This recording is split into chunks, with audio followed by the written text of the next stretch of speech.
여러분 안녕하십니까. 정격시사 정창준입니다. 사전투표 첫날인 어제 투표율이 역대 최고를 기록했습니다.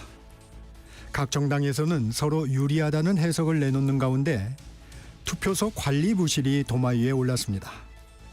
이런 가운데 이준석 개혁신당 후보 토론회 발언을 둘러싼 날선 공방이 이어지고 있습니다. 민주당에선 강경 대응에 나섰는데요. 조승래 더불어민주당 선대위 공보단장 겸 수석대변인 잠시 후에 만나보겠습니다. 2부엔 정치와이 준비되어 있습니다. 최수영 정치평론가, 김준일 시사평론가와 함께 정치 이슈 속 궁금증 풀어보겠습니다. 정격시사는 유튜브로도 실시간 방송됩니다. 5월 30일 금요일 정격시사 출발합니다.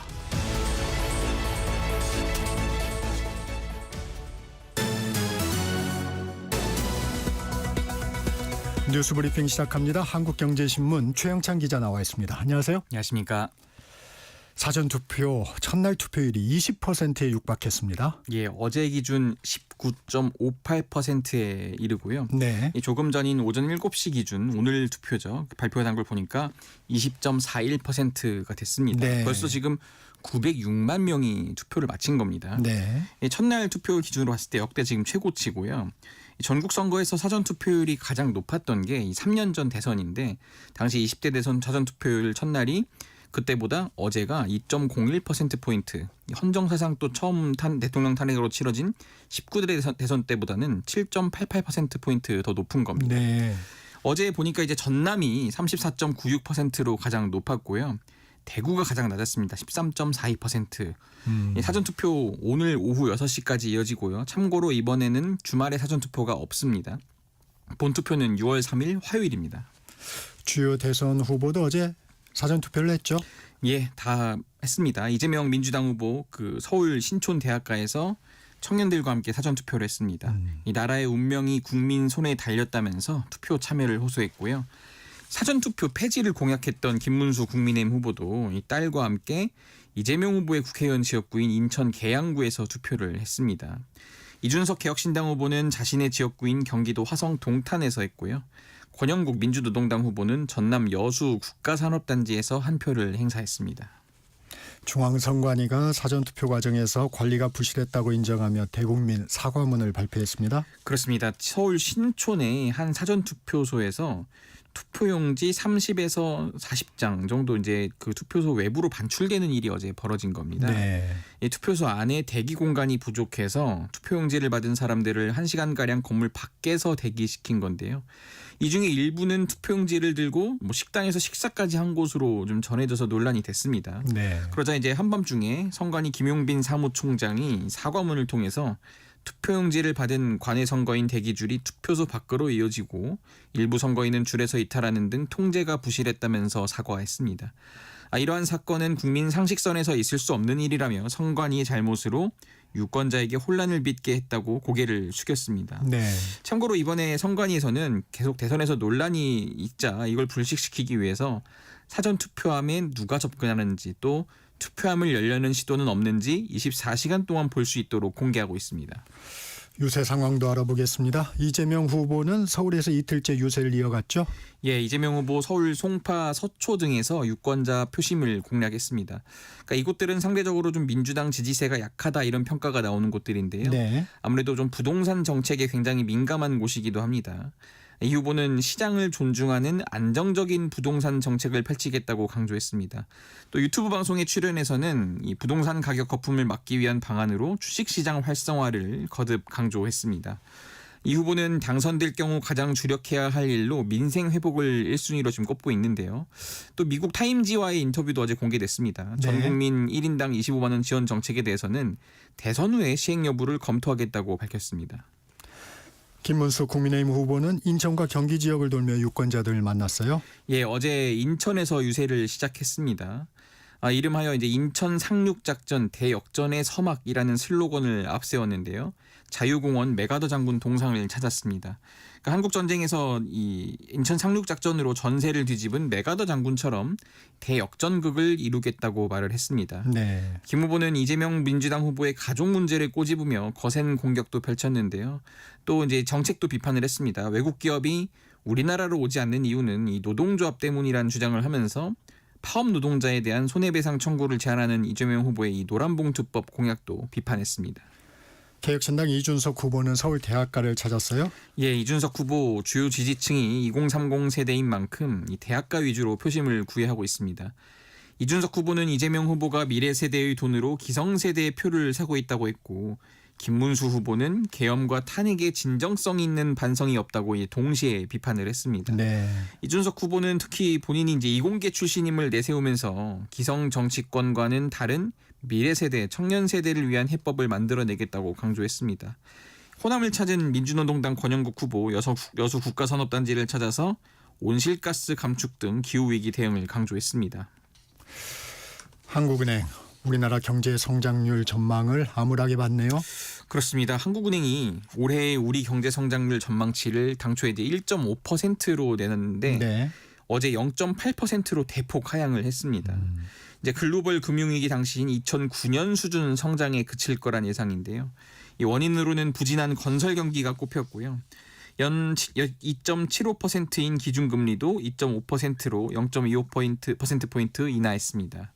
한국은행 금융통화위원회는 성장률이 크게 낮아질 것으로 전망되는 만큼 기준금리를 추가 인하해 경기 하방 압력을 완화하는 것이 적절하다고 판단했다고 설명했습니다. 네. 금통위는 작년 10월부터 금리 인하에 나섰는데 이날까지 4차례에 걸쳐서 0.25%포인트씩 총 1%포인트 금리를 내렸습니다. 경기 부양 필요성 커지면서 기준금리는 내렸지만 일각에서는 좀 0.5%포인트 내리는 빅컷을 해야 하지 않냐 뭐 이런 주장도 있었는데 네. 이것까지는 단행하지 않았는데요. 그러니까 너무 빨리 내리면 집값을 자극할 수 있다 이런 우려 때문이었습니다. 하반기 큰 폭의 금리 인하를 할 수 있다는 가능성도 열어뒀네요. 그렇습니다. 이창용 한은 총재는 이 당초 예상보다 성장세가 크게 약화되었기 때문에 향후 금리 인하 폭이 더 커질 가능성이 있다고 보고 있다 말했습니다. 네. 다만 아까 말씀드린 것처럼 금리 인하가 집값 상승 또 여기에 따른 그 가계 대출을 부추길 수 있다는 점은 좀 조심스러운데요. 네. 이창용 총재는 유동성 공급이 기업 투자나 실질 경기 회복보다 이 부동산과 같은 자산 가격 상승으로 이어질 가능성이 높다고 했습니다. 향후 금리 인하가 초래할 수 있는 수도권 지역 부동산 버블 가능성을 계속 여러 차례 경고를 했고요. 네. 이 때문에 또 코로나19 때 실수를 경계해야 한다고 말했습니다. 어제 오후에 포항에서 훈련 중이던 해상 초계기가 인근 야산에 추락해 탑승자 전원이 숨졌죠? 예, 포항 경주공항을 출발한 초계기가 이륙 6분 만에 활주로에서 약 1.8km 떨어진 야산에 추락했습니다. 이 초계기에는 조종사인 소령 1명과 대위 1명, 부사관 2명이 타고 있었는데 모두 숨진 채 발견됐습니다. 기체 추락으로 파편들이 곳곳에 흩어졌고 불길이 치솟았지만 소방당국이 진화 작업을 벌여 주변 민가 피해는 일단 없었습니다. 네. 해군 해상 초계기가 추락한 건 2010년 도입 이후 처음인데요. 정확한 원인은 따져봐야겠지만 그동안 좀 적은 수의 초계기들이 쉴 틈 없이 이런 작전과 훈련에 투입돼서 혹사 우려가 나오던 중에 이런 사고가 난 것이라는 지적이 나오고 있습니다.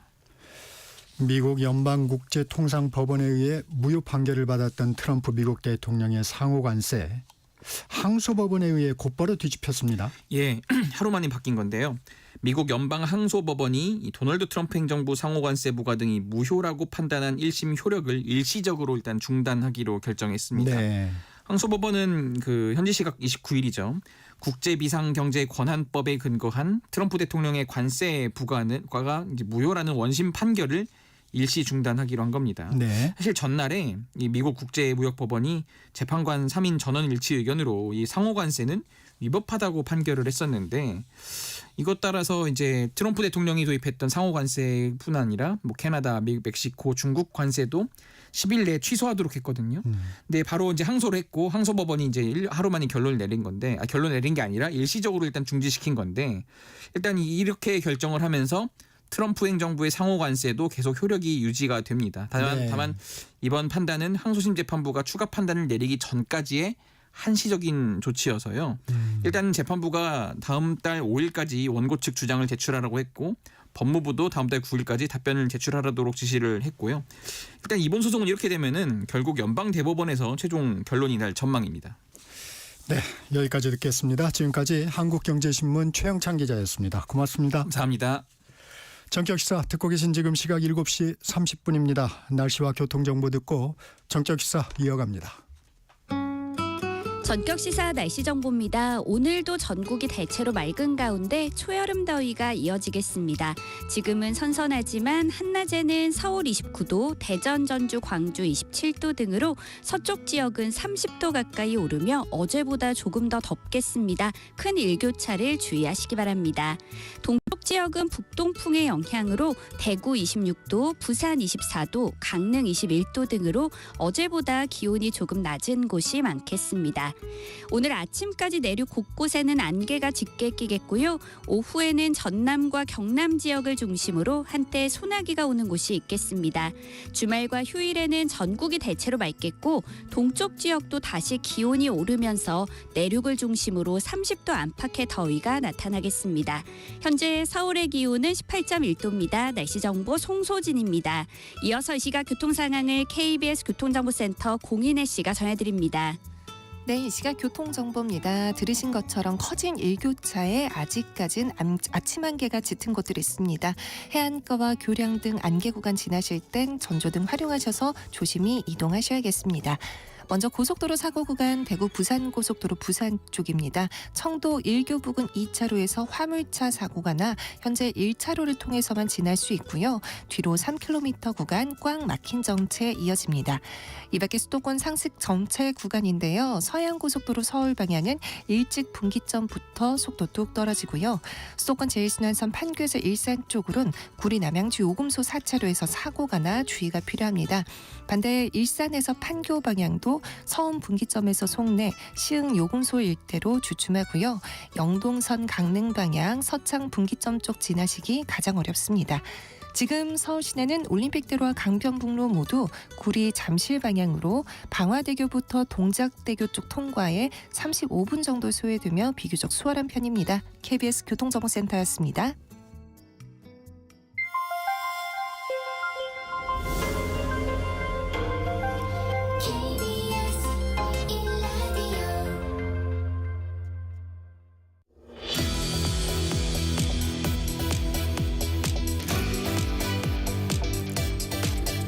정격 인터뷰 먼저 조승래 더불어민주당 선대위 공보단장 겸 수석 대변인 만나봅니다. 단장님 어서 오세요. 예, 안녕하세요. 반갑습니다.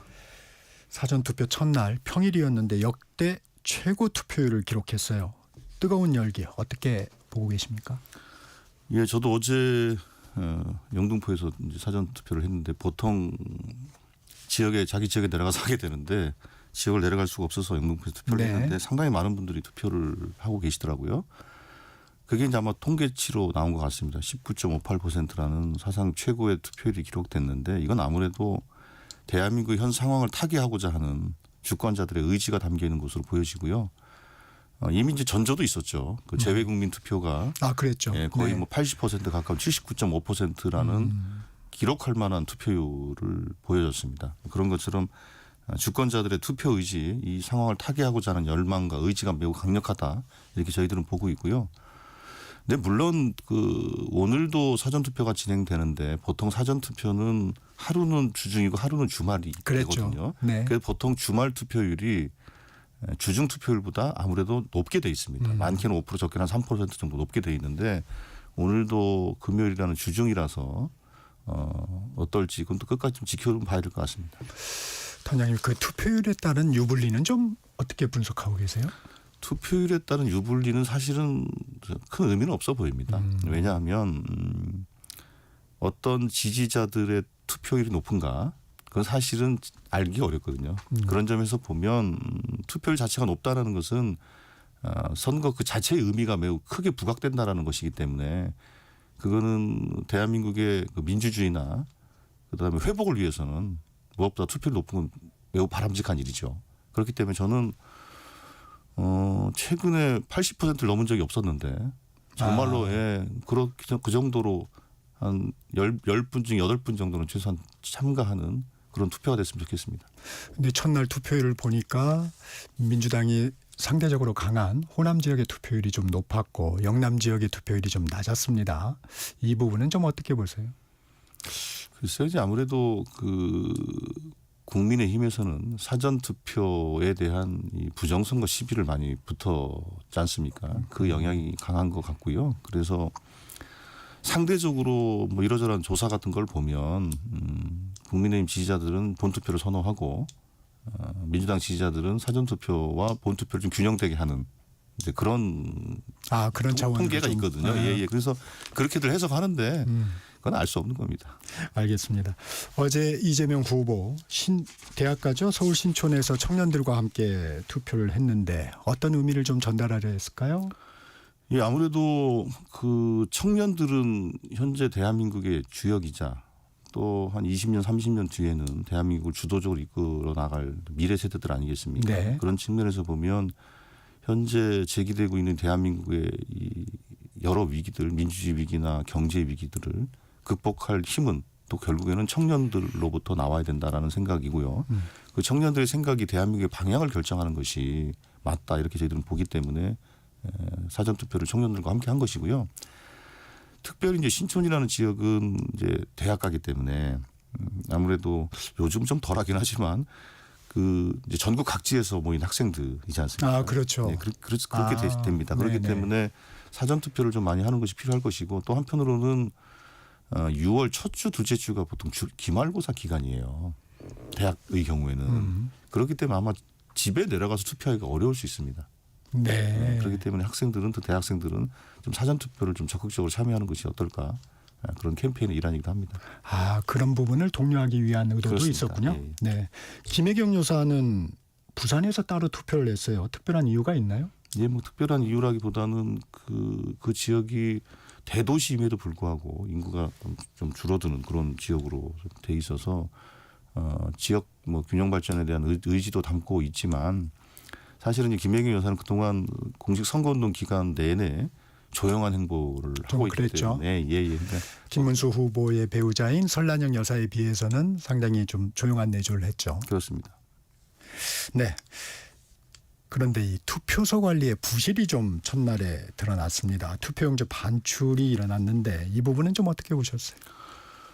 실제로 어제 그 여러 가지 좀 사건들이 있었던 것 같은데요. 투표용지 반출 문제도 있었고 투표소에 투표자들을 실어 나르는 차량이 부산 같은 경우는 발견이 되기도 하고 이랬습니다. 그리고 일부 지역에서는 뭐 관권 선거가 의심되는 그런 정황 같은 것들도 나타나고 했는 것이 있어서 선거관리위원회가 정말로 이 선거에 대한 관리를 엄정하게 할 필요성이 있는데 너무 느슨한 것이 아니냐라는 좀 비판이 있고 그래서 저희들 어제 사전투표 마감하고 나서 그 관련된 논평도 한 바 있습니다. 네. 선관위가 이 주권자들의 이 주권 의지를 왜곡시키는 일이 벌어지지 않도록 엄정하게 선거 관리를 해야 할 것입니다. 이제 막판인데 막판 선거운동 좀 어디에 초점을 맞추시겠어요? 아무래도 이 선거가 왜 치러지게 되는 거냐. 보통의 경우는 2년 뒤에나 치러져야 되는 거 아닙니까? 그런데 2년을 앞당겨서 대통령 선거를 치르게 된 이유가 도대체 무엇이냐. 그 원인에 대해서 정확하게 한 번 더 우리가 되새기면서 네. 이 내란 사태를 어떻게 종식시켜 나갈 것인가에 대한 기본적인 그 주권자들의 의지를 결집하고 확인하는 그런 선거가 매우 중요할 것 같고요. 특히 한편으로는 그 지난 3년간 윤석열 정부의 또 국민의힘 정부의 그 실정이라는 게 매우 심각합니다. 네. 민생도 어렵고 각종 경기 지표도 최악의 상황이기 때문에 이 상황을 그럼 어떻게 타개해 나가야 될 것인가. 그 대한민국의 민주주의 경제를 어떻게 회복시키고 성장시켜 나갈 것인가에 대한 정말로 비전을 서로 공유하고 고민하고 결단하고 뭐 이런 선거가 됐으면 좋겠습니다. 그런데 뭐 상대 후보들은 끝까지 네거티브를 하시겠다고 해서 매우 안타깝고요. 국민들은 결코 그런 그 네거티브 또 마타도에 결코 현혹되지 않을 겁니다. 네. 지금 네거티브 말씀도 해주셨는데 이준석 개혁신당 후보의 여성 신체에 관한 원색적인 발언 파장 계속되고 있습니다. 민주당이 고발했습니다. 어떤 사유인가요? 예, 명백하게 허위 사실 공표에 해당하는 것이고요. 아마 그 선거 방송을 주관했던 MBC뿐만 아니라 KBS도 그렇고 SBS도 그렇고 해당 선거 방송에서의 그 토론에서의 그 내용, 그 발언 자체를 이제 묵음 처리하거나 네, 좀 편집을 했습니다. 그렇게 하기로 하지 네. 않았습니까? 두 가지 문제입니다. 첫 번째로는 만약에 그 선거 토론 방송이 아니고 일반 방송 프로그램에서 만약에 그런 식의 표현을 썼을 경우에 그 해당 방송사가 방송심의위원회에서 중징계 사안이 되지 않겠습니까? 그건 명백해 보입니다. 일단 그 문제가 가장 크고요. 그런 저질 음란 발언을 여과 없이 발설함으로 인해서 상대방을 공격하려고 했던 거니까요. 그거 자체도 부적절한 것이고요. 두 번째는 그 내용 자체가 허위에 기반한 것이기 때문에 저희들은 이제 고발 조치를 한 겁니다. 좀 구체적으로 말씀을 좀 주시면 어떻습니까? 어떤 부분이 허위인지. 그건 뭐 저 입에 좀 담기가 좀 어렵고요. 저희들이 네. 그 이준석 후보의 그 발언과 관련해서는 이미 2건의 고발을 했습니다. 네. 그 방송 내용에 대한 허위 사실 공표에 대한 고발 네. 그리고 다시 그거를 재차 뭐 페이스북이나 아니면 기자회견을 통해서 다시 또 한 부분에 대해서 명백한 허위이기 때문에 허위 사실 공표로 고발을 했습니다. 이준석 후보는 내가 창작한 것이 아니라 이재명 후보의 장남이 인터넷 커뮤니티에 직접 올린 글의 순화된 버전이다 이렇게 해명했는데 해명은 적절하다고 보십니까?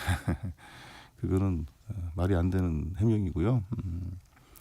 깔끔하게 좀 과했다. 죄송하다. 인정하면 될 문제 아니겠습니까? 자꾸 변명으로 일관하고 있고 그 변명이 또 다른 논란을 낳고 있고 그걸 지켜보고 있는 국민들에게 상당한 짜증과 피로감을 주고 있는 거 아니겠습니까? 젊은 정치인이 그런 식의 70년대, 80년대도 하지 않았던 그런 정치를 하면 되겠습니까? 이 후보는 사과를 하면서도 대통령 후보자의 가족에 대한 검증은 공적 책임의 연장선이다. 이런 의견을 얘기했어요. 이 부분은 어떻습니까? 지금 물론 그 부분도 필요한 부분이긴 하겠죠. 그러나 제가 그 여러 차례 다른 데서 말씀을 드렸습니다만 네. 이번 선거는 대통령 본인에 대한 대통령 후보 본인에 대한 철저한 정책 검증, 비전 검증이 무엇보다 중요합니다. 그런데 그런 검증이 전혀 되고 있지 않아요. 오로지 어떻게 하면 그 상대를 정치적으로 자극할까 하는 그 일종의 마타도 혹은 흑색 선전, 네거티브로 일관하고 있는데 네거티브로 일관하면서 소재를 찾는 게 가족이라는 것은 매우 실망스럽죠.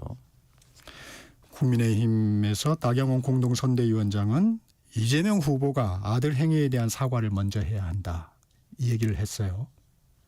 이제 발언에 당사자가 아들 만약에 아들이라면 아들이 먼저 해야 되는 거 아니냐. 어떻게 보십니까? 예, 그 부분은 3년 전에 이미 관련된 곳에서 사과한 바도 있고요. 그리고 이 문제를 가지고 자꾸 물고 늘어지는 그 저희는 알겠는데 다른 쟁점 혹은 다른 이슈 네. 그러니까 없는 것을 또 반증하는 것이 아닌가 싶습니다. 당시에 한번 사과를 했다고 말씀을 하셨어요. 예, 그렇습니다. 근데 이 얘기는 어떤 얘기예요? 이재명 후보 아들이 댓글을 썼는지 불명확하다. 이런 입장도 직접 말씀을 하셨었는데. 예, 그 부분은 뭐 여기서 더 이상 뭐 언급하는 것은 제가 보기엔 적절치 않은 것 같고요. 그 부분은 하여튼 뭐 그렇습니다. 예. 이 부분은 어쨌든 제가 말씀드린 것처럼 네. 우리 선대위가 이준석 후보 이 허위 사실에 대해서 고발을 2번이나 했고 그리고 그 국민의힘 선대위 관계자들도 그렇게 진행할 겁니다. 그걸로 대답을 대신하겠습니다. 네. 이게 단순 실언인가요? 아니면 의도적 발언인가요? 어떻게 보세요? 글쎄요. 제가 뭐 이준석 후보의 그 머릿속에 들어가 보질 않아서 잘 모르겠습니다만 단순 실언이라고 하면 그 정치인의 기본적인 자질이 부족한 것이고 계획된 것이라고 한다면 그건 정말로 심각하죠. 그런 식의 발언을 어떻게 의도해서 계획적으로 발언할 수 있겠습니까? 그런 식의 저질 음란성 발언을 그건 사실은 그 일반 시중에서도 사인들끼리 대화에서도 적절하지 않은 말 아닙니까? 그걸 어떻게 아이들까지 지켜보고 있는 선거 토론에서 그렇게 얘기를 할 수가 있겠습니까? 이번 발언이 이준석 후보뿐 아니라 이재명 후보에게도 영향이 있을까요? 저는 뭐 주권자들께서 현명하게 판단하실 거라고 봅니다. 이준석 후보, 이재명 후보의 아들이 총 2억 3천만 원 정도 불법 도박 자금을 입금한 기록이 나왔다고도 했는데 국민의힘도 공세에 가담하고 있습니다. 이는 어떻게 예, 대응하시겠습니까? 뭐 그건 뭐 확인되지 않은 것이기 때문에 그 주장일 뿐입니다. 이준석 후보, 노무현 정신을 계승한 후보는 이준석이다. 노무현 전 대통령을 자주 소환합니다. 이는 어떤 행보로 보십니까? 노무현 대통령이 그렇게 네거티브로 일관하고 젊은 정치인이 자기의 정책과 비전을 얘기하지 않고 상대방 헐뜯기나 하는 그런 정치를 했습니까? 그 이준석 후보는 노무현 대통령 그 코스프레 하지 말고 노무현 정신이 무엇인지 깊이 있게 연구하고 공부하길 바라겠습니다. 아마 그 노무현 대통령께서 살아계시다면 이준석 후보의 그 행태에 대해서 뭐라고 할까 과연 좋게 평가를 할까 아니면 괘씸하게 평가를 할까 그거는 국민들이 잘 아실 겁니다. 김문수, 이준석 후보 간의 단일화는 사실상 무산된 걸로 보입니다. 이재명 후보는 결국 단일화할 것이라고 하는데 아직도 여지가 있다고 보세요? 마지막까지 그 사전투표 끝나고 나도 본투표 전까지는 유효하다라는 게 국민의힘 일부의 생각인 건 맞는 것 같습니다. 여전히 이제 포기하고 있지 않은 것 같고요. 뭐 그런 측면에서 저희들은 끝까지 그럴 가능성도 있다라고 보고 있는 것이고 물론 이제 가능성은 점점 희박해지긴 합니다만 네. 예, 그런 겁니다. 이번에 물론 상대당이지만 국민의힘의 그 단일화 추진 과정은 좀 어떻게 보셨어요? 보통 단일화라는 것이 어떤 그 가치와 논리라는 게 있어야 되지 않겠습니까? 도대체 어떤 논리인지를 모르겠어요. 이 선거가 어떤 선거인지 선거의 본질을 흐리고 선거의 본질을 회피하려고 하는 그런 단일화 그 가치 없는 단일화다 이렇게 보고 있고요. 그런 단일화에 대해서 국민들도 별로 감동이 없을 거예요. 보통 단일화라는 것은 양 지지자들의 감동이 있어야 되는데 전혀 감동이 없죠. 아마도 국민의힘은 네. 이제 단일화에 이제 매달리다가 이제 아마 이준석 후보의 표를 뺏어와야 되니까 점점점 아마 이준석 후보의 표는 사표라고 주장할 겁니다. 이미 그렇게 하고 있고요. 뭐 준직명이라는 말도 나오더라고요. 예, 그러겠죠. 양자구도, 삼자구도, 민주당 선거 전략 면에서는 차이가 있을까요?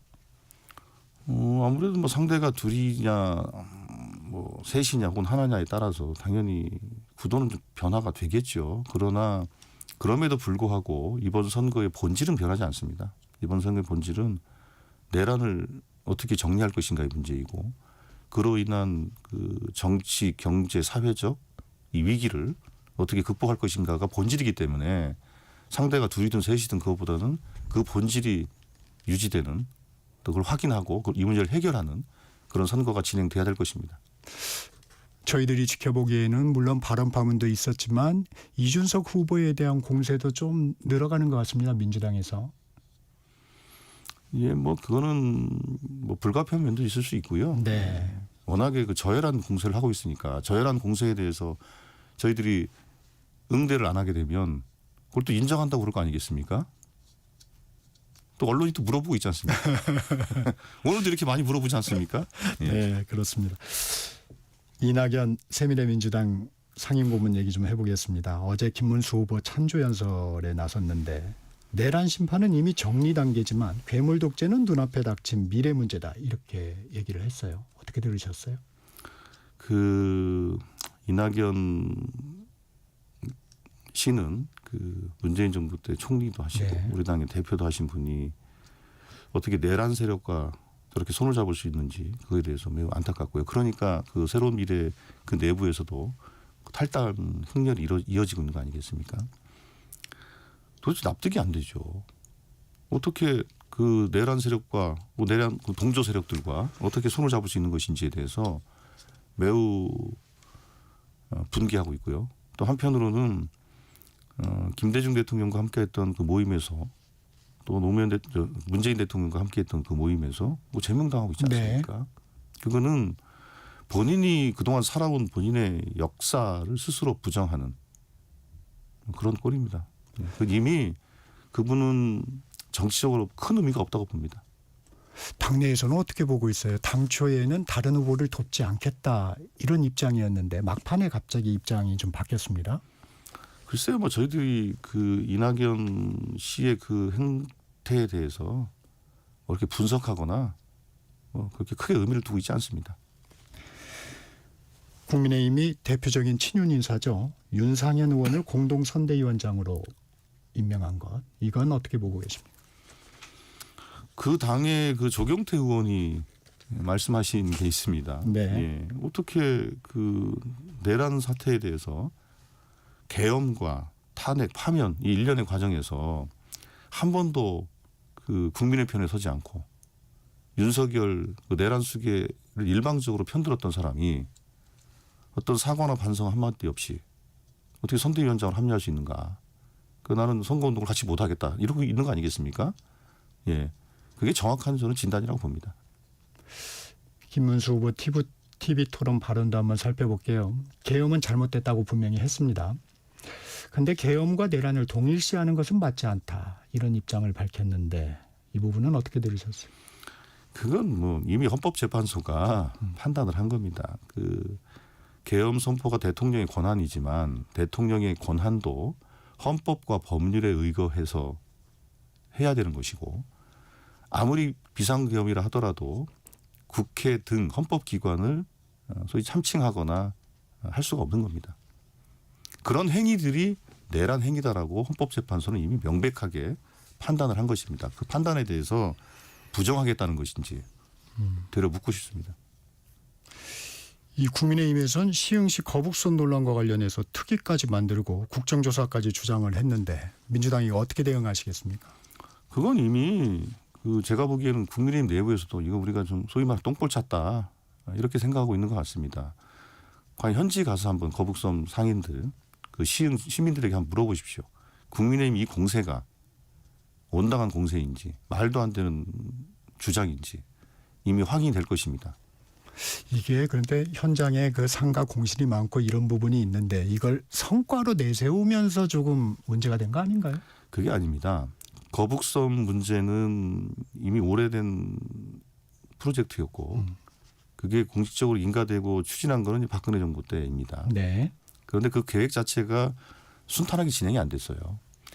그래서 그 이재명 후보가 경기도지사를 취임하면서 그럼 거북선을 어떻게 활성화시킬 것인가에 대한 차원으로 그 기업 유치. 웨이브 파크라는 네. 것을 유치하게 된 겁니다. 네. 예, 예. 그러니까 어려움을 타개하기 위해서 유치한 거예요. 그리고 그 유치 과정에서 지금 각 후보들이 규제 완화 얘기하지 않습니까? 네. 기업이 어떤 투자를 함에 있어서 규제 때문에 투자를 못 하겠다고 얘기를 많이 하고 있는 거니까요. 실제로 행정 절차 간소화라든지 이런 걸 통해서 신속하게 의사결정할 수 있도록 도와준 거예요. 이 얘기를 한 겁니다.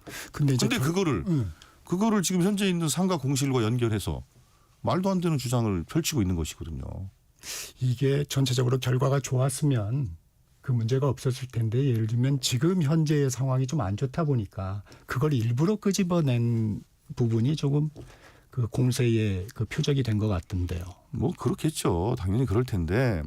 근데 실제로 그 과정도 보면 그래서 2021년, 22년 이때 이 문제 가지고 지금 무슨 특혜해가지고 뭐 고발한다고 지금 그러고 있지 않습니까? 이미 그 당시에 고발이 돼서 다 무혐의 처분을 받았던 겁니다. 근데 그걸 또 꼬집어냈는데 그 지역의 분들이 하시는 말씀이 아니 자꾸 특혜 시비 정치적으로 자꾸 논란이 되고 뭐 수사한다고 막 들쑤서대고 그러니까 투자를 결정했던 사람도 투자를 다 유보하거나 포기해버렸어요. 그런 공세들이 상황을 더 나쁘게 만드는 겁니다. 그러니까 거기 상인들이나 시민들이 제발 이거 가지고 정치 공세를 펴지 마라라고 얘기하고 있는 거 아니겠습니까? 네, 이재명 후보 공약집도 나왔습니다. 논란이 됐던 대법관 증언 내용 담겼습니다. 추진하겠다는 의지죠?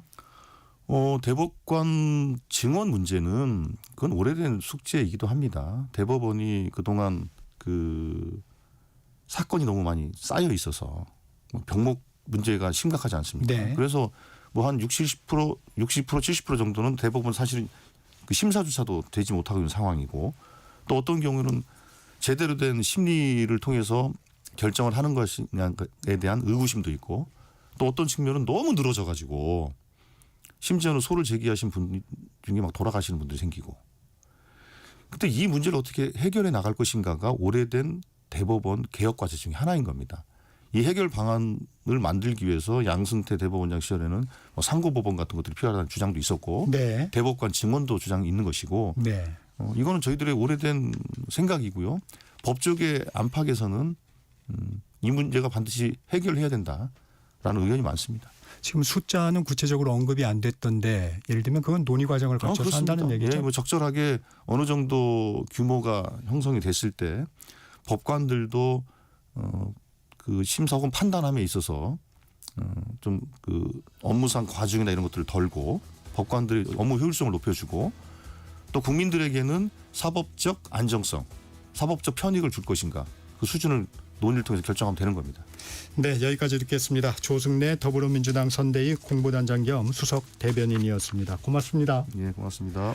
정격시사 1부 여기서 마칩니다. 전하는 말씀 듣고 2부에서 뵙겠습니다.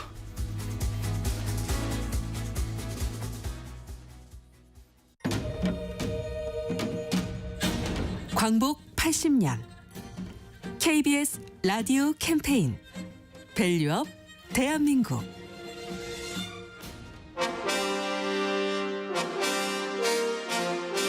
안녕하세요. 219 작가입니다.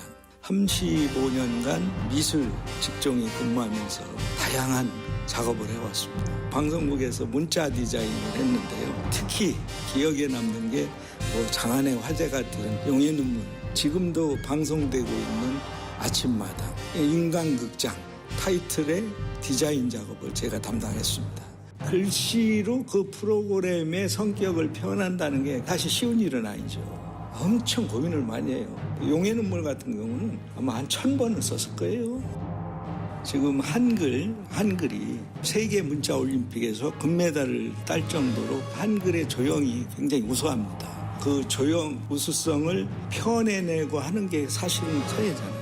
그 아름다운 한글을 조형화시켜서 세계적으로 발전시키는 게 굉장히 중요합니다. 국내 우리 기업에서 제작한 상품들 주류라든가 화장품 이런 데 보면 전부 그 로고가 캘리그라피가 돼요. 그래서 그게 수출이 돼서 세계 곳곳에 한글을 홍보할 수 있는 그런 캘리그라피가 최고라고 저는 생각합니다.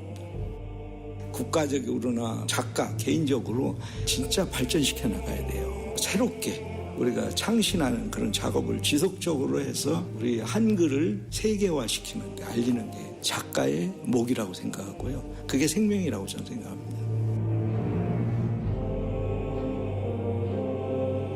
광복 80년 우리가 가야 할 길을 묻습니다.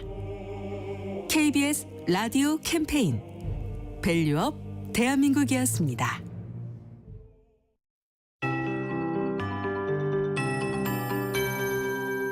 KBS 58분 날씨. 오늘 전국이 대체로 맑겠고 한낮 초여름 더위가 이어지겠습니다. 지금은 어제 아침과 비슷해 선선한데요. 한낮에는 서울 29도, 대전과 전주, 광주 27도 등으로 서쪽 지역은 30도 가까이 오르며 어제보다 조금 더 덥겠습니다. 큰 일교차를 주의하셔야겠습니다. 동쪽 지역은 오늘 시원한 북동풍이 불어오면서 대구 26도, 부산 24도, 제주 22도, 강릉 21도 등으로 어제보다 낮 기온이 1, 2도 정도 낮을 전망입니다.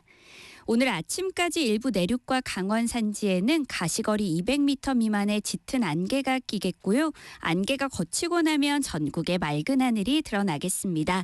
다만 오후에 전남 남해안과 경남 서부 내륙에는 소나기가 오는 곳이 있겠습니다. 오늘 낮 동안 자외선이 강하겠고요. 호흡기와 눈에 해로운 오존 농도도 대부분 나쁨 단계까지 오르겠습니다.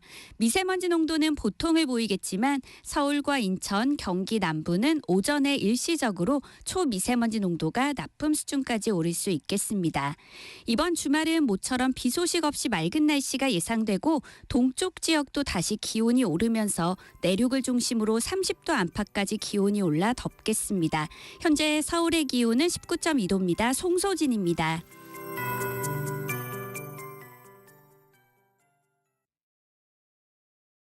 정성을 다하는 국민의 방송 KBS가 8시를 알려드립니다. AM 711kHz, FM 97.3MHz, KBS 1라디오입니다. HLKA.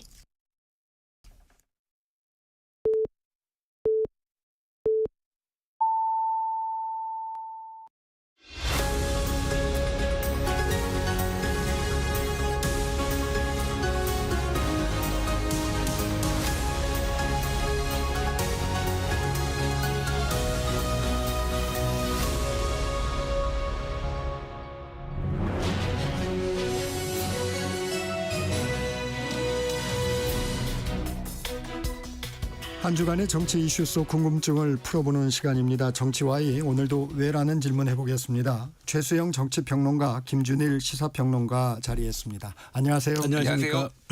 대선 이제 4일 남았습니다. 민주당, 국민의힘, 개혁신당 현재 선거운동 어떻게 평가하십니까?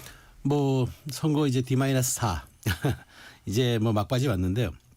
제가 보기엔 이제 그 개혁신당이나 아니 이제 저 모든 양대 정당이나 개혁신당이나 이제 결국 이제 수도권에서 승부를 보려 하지 않을까 그런 생각이 듭니다. 지금 네. 뭐 여러 가지 데이터의 지표 차이는 있습니다만은 결국은 수도권 특히나 이제 그 수도권에서도 경기 쪽이 표심을 저는 가를 거로 봅니다. 그러니까 서울 같은 경우에는 이제 지지율 추세를 놓고 보면은 거의 조금 이제 김문수 후보도 추격하는 양상이고 이준석 후보도 어느 정도 여기에서도 약간 자기의 포션을 좀 잠식하고 있는 그런 모양새긴 한데 어찌됐건 경기 쪽에서는 제가 보기에 그 경기의 표심이 늘 승부를 갈랐기 때문에 수도권의 마지막까지 아마 집중하지 않을까 그런 생각이 들고요.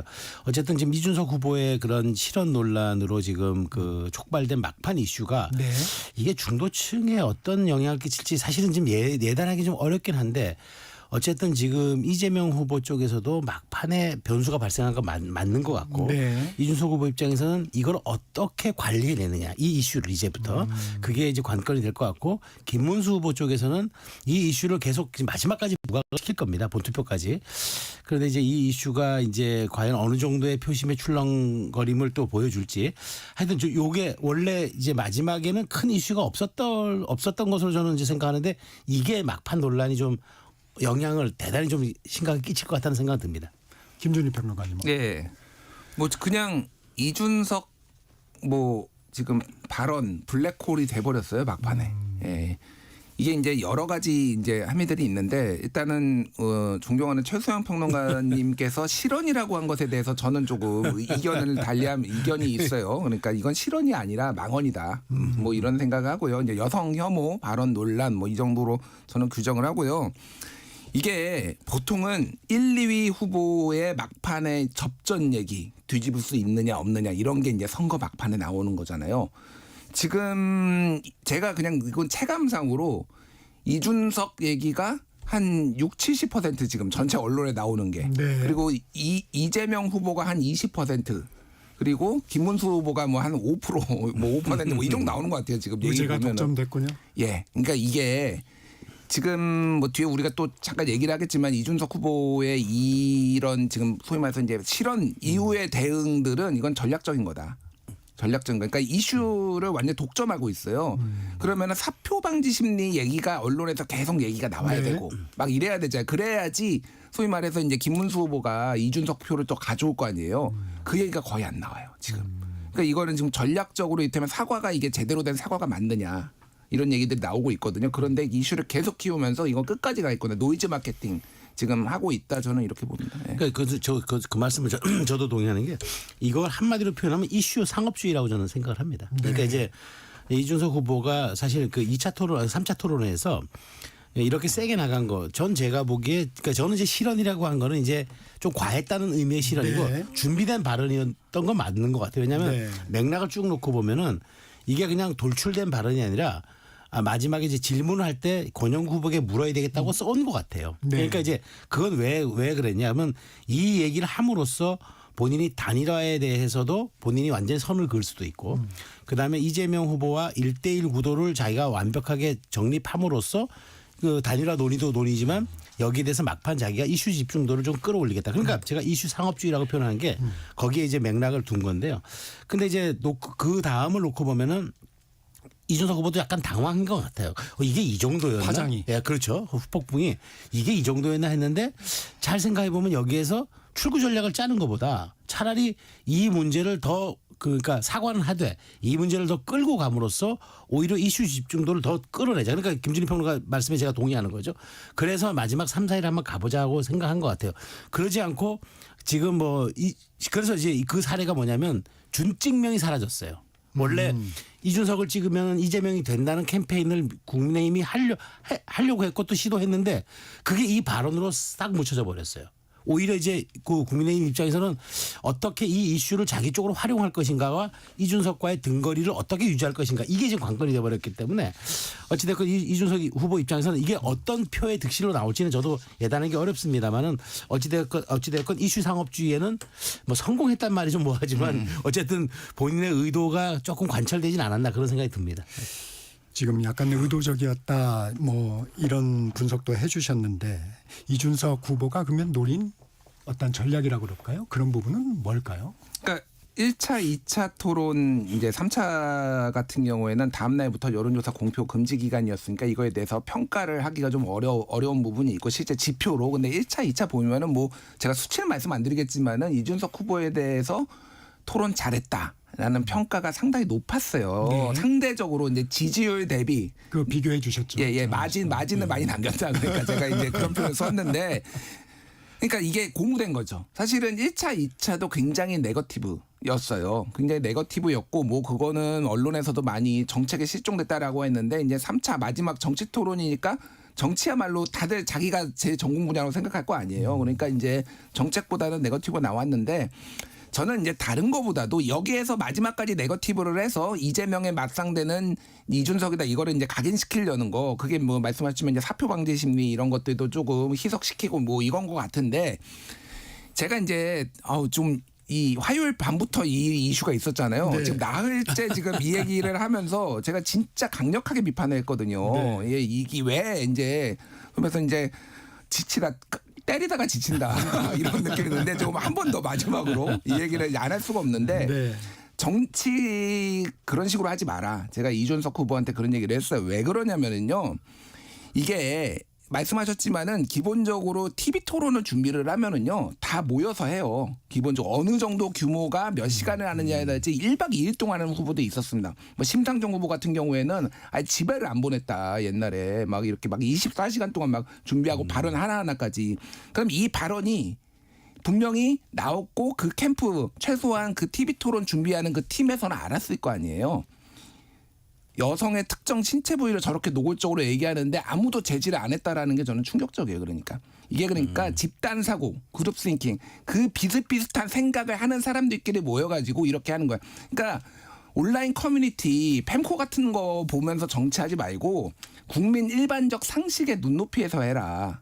이게 이 정도 논란이 될 줄을 알았지만 이게 이 정도일 줄을 몰랐던 거고 그러니까 본인도 당황해가지고 지금 막 이렇게 굴러오고 있는 상황인데 이게 상식적이지 않잖아요. 어제 제가 보수 언론부터 해가지고 사설에서 이거 비판 안 한 데가 없어요. 보수 진보 중도 할 것 없이.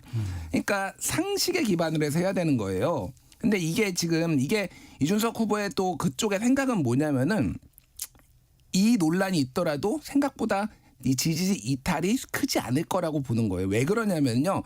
역대 이제 1후보와 2후보는 굉장히 단단한 강력한 지지층이 있는데 역대 대선에 보면 3후보 같은 경우에는 그렇게 지지층이 단단하지 않았어요. 안철수 후보도 그렇고 옛날 문국현 후보도 그렇고 중도층에서 이 사람도 싫어 저 사람도 싫어하고 찍는 경우가 많는데 그럴 경우에는 사표 방지 심리 때문에 막판에 막 빠져나가거든요.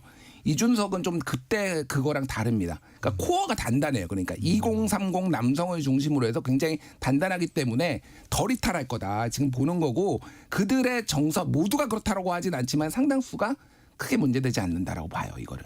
그러니까 이게 굉장히 위험한 정치다. 그러니까 상식에 좀 기반해서 정치를 해라 앞으로는. 예. 최재형 평론가. 네, 그러니까 저도 이제 비슷한 얘기인데 이건 뭐 이준석 후보를 비판하자는 의미가 아니라 그러니까 왜 이렇게 했을까를 저희가 분석하는 거잖아요. 저희가 평론하는 거니까. 네.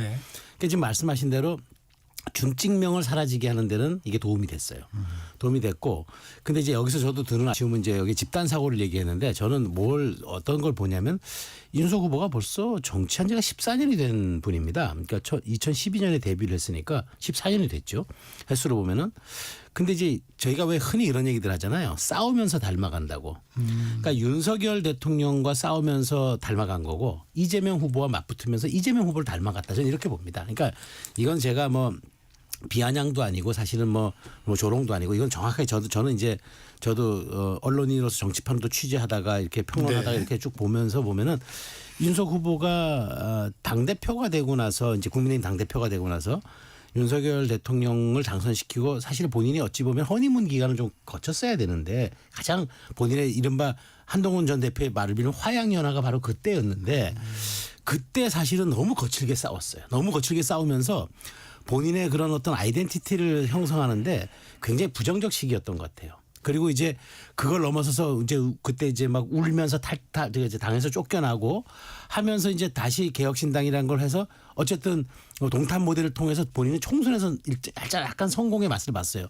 그리고 이제 사실상 이제 또 오면서 이번 대선에서 이재명 후보와 붙으면서 이재명 후보를 닮아갔다. 본인이 얘기했잖아요. 본인이 이재명 후보 보고 왜 자꾸 그렇게 시원한 시인을 안 하십니까? 왜 자꾸 이렇게 남을 본질을 뒤집어서 본질을 비껴서 왜 자꾸 이렇게 얘기하고 회피하고 공격합니까? 본인이 지금 그렇잖아요. 그래서 참 저희가 저도 이제 이준석 후보가 우리 정치의 미래 블루칩인 건 분명한데 이 싸우면서 닮아갔다는 이 지적은 한번 이준석 후보가 한번 귀담아 들었으면 좋겠습니다. 요거 짧게 한 마디만 더 할게요. 그러니까 굉장히 중요한 지적을 해주셨는데 예전에 이제 학생 운동이 독재 정권하고 싸울 때 독재 정권의 일사불란한 효율성에 맞추기 위해서 학생운동 진영 전대협부터 해가지고 거기도 완전히 군사 조직화돼 버렸어요. 그리고 내부에서 문제 제기를 하면은요, 지금 독재 정권 타도가 중요하지. 이를테면은 해일이 오는데 조개 줍는다 뭐 이런 표현들이 막 내부의 성 비위 문제가 나왔을 때 이런 정도로 굉장히 문제가 많아졌거든요. 굉장히 중요한 지적을 해주셨는데 그거랑 지금 비슷한 거고. 이게 지금 40대 윤석열이라는 얘기가 나와요. 무슨 얘기냐면은 윤석열 대통령이 비상계엄을 한 논리를 보십시오. 그러니까 우리가 이제 각자 판단을 할 수가 있는 탄핵을 계속 남발하고 민주당이 이쪽에서 거부권 남발하고 그래서 제도권에서 이렇게 싸우는 거를 보면서 좀 너무 심하다. 서로 정치적 판단은 뭐 지지자들끼리 할 수 있을 거잖아요. 근데 여기에서 이제 비상계엄이라는 거 딱 꺼내는 순간 일수에 이거를 한 방에 보내버리니까 이게 그리고 계몽령이라는 얘기를 했어요. 윤석열 대통령이. 너들 잘 모르잖아. 내가 다 가르쳐 줄게. 이거거든요. 그 정도 무게감은 그 정도로 잘못했다고 얘기하는 거야. 근데 논리 구조가 굉장히 비슷한 거예요. 그러니까 이재명 가족들 문제 많아서 이재명부터 해서 성비위가 아니라 실언부터 많아. 근데 이거를 너희들 잘 모르잖아. 내가 한 방에 가르쳐 줄게. 라는 식으로 이게 덤벼든 거예요.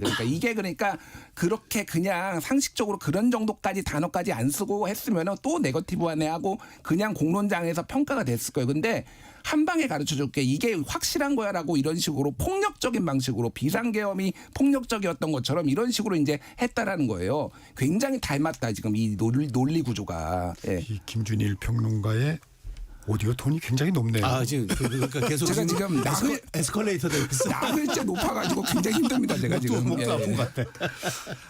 근데 이준석 후보 이 얘기합니다. 대통령 후보자의 가족 검증은 사생활 문제가 아니고 공적 책임의 연장선이다. 이렇게 하는데 이 발언은 좀 어떻게 보십니까? 그러니까 저는 그 당위성, 그러니까 본인이 왜 좀 과했지만 이 당위성을 주장하는 논리적 근거, 이런 논거로 좀 작용하는 것 같은데요. 근데 그 말이 틀린 건 아닙니다. 왜냐하면 잘 생각해 보십시오. 우리 정치에서 87 체제 이후에 가장 그래도 성공했던 대통령으로 평가받는 김대중, 김영삼 두 전직 대통령도 아들 문제에서 마지막에 이제 추락을 했습니다. 저도 뭐 그때 이제 언론에 기억을 분명히 합니다. 네. 그때 홍삼 트리오라는 말이 있었고 김영삼 전 대통령 소산이었어요. 심지어. 그러니까 그 거산의 아들 소산이었다. 모든 국정에 다 개입했다. 물론 나중에 사실이 아닌 걸로 밝혀진 것도 있지만, 근데 이제 30대의 장성한 아들이 지금 5년 단임제 절대적 그 권력을 가진 대통령제하에서 특히나 이제 이재명 후보 같이 입법에다가 행정에다가 나중에 사법까지도 영향을 끼칠 수 있는 삼권 귀일의 절대 권력을 가진 대통령이 탄생했다. 가족, 특히나 장성한 30대 아들이 국정에 대한 끼칠 영향을 검증하는 게 좀 맞다고 봐요. 실제로 문재인 전 대통령의 자녀들은 그게 없었음에도 불구하고 본인의 일탈 때문에도 굉장히 비난의 대상이 됐잖아요. 근데 이제 여기에 적극적으로 뭐 인사라든가 국정에 개입하겠다는 충분한 저희는 과거의 사례들로 봤을 때 그런 흔적들은 찾을 수 있어요. 그렇다면 검증을 해야죠. 이 아들이 어떤 아들인가. 그런데 그 아들에 대해서 굉장한 논란이 지난 대선부터 있어 왔고 뭐 상습 도박이라든가 어떤 음란물 이 전원 그러니까 이거 뭐 인터넷에 올린다든가 이런 것들은 한 번쯤 들여다봐야 할 대목이라고는 봐요. 그렇지만 이제 그것을 이제 이준석 후보가 내가 과했지만 이거는 내가 정당한 거다. 근데 그건 정당한 건 맞긴 한데 그게 꼭 이 방식이어야 했느냐. 근데 또 한편으로 생각해 보면 이 방식이 또 아니었으면 그냥 툭 지나가는 한마디로 어떻게 생각하십니까라고 물으면은 뭐 이렇게 생각합니다로 답변이 나오지 않았을까. 그렇다면 과연 이제 그것이 이렇게 우리가 논란이 됐을까. 그러니까 이거는 분명히 과한 얘기였고 말초적인 것이었고 자극적인 것이었고 지엽적인 것이었지만 그럼에도 불구하고 우리가 D-4 부분에서 한번 이건 들여다볼 지점은 있다라는 생각이 저도 분명히 듭니다. 김준일 평론가님, 공적 책임의 연장선이다. 이 얘기는 어떻게 들으셨어요? 그러니까 뭐 검증 가족도 검증해야죠. 그거의 당위성을 부인하는 게 아닌데 제가 이제 최소영 평론가님이 드신 예가 YSDJ 이제 아들들이잖아요. 김영삼, 김대중.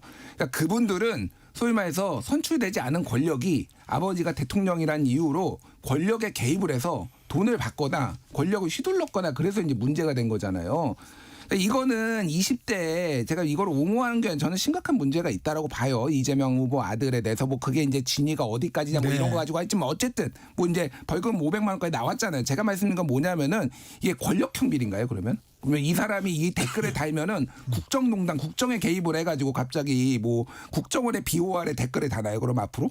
그러니까 이게 그러니까 도덕성 뭐 할 수 있어요. 아버지는 뭐 형수 욕설하더니 뭐 엄마는 뭐 법카 쓰고 뭐 이렇게 할 수 있습니다. 근데 그것도 정도라는 게 있는 거예요. 그러니까 정도. 이게 정말로 그렇게 중요한 거냐? 저는 그래서 2022년 대선 때 그 김건희 여사의 줄리 논란 그 민주당에서 하는 것도 반대했어요. 그거는 결혼 이전에 사생활 논란이다. 그거는 개인의 문제지. 그거를 왜 이렇게 하느냐. 오히려 그 이후에 있었던 문제들에 집중하는 게 낫다. 이런 얘기도 했거든요. 그러니까 기본적인 이거는 사생활에 대한 논란이에요. 그러니까 이게 이 정도 비중으로 이렇게까지 논란을 일으켜가지고 온 국민이 지금 이렇게 얘기하게 만드는 게 맞느냐. 예.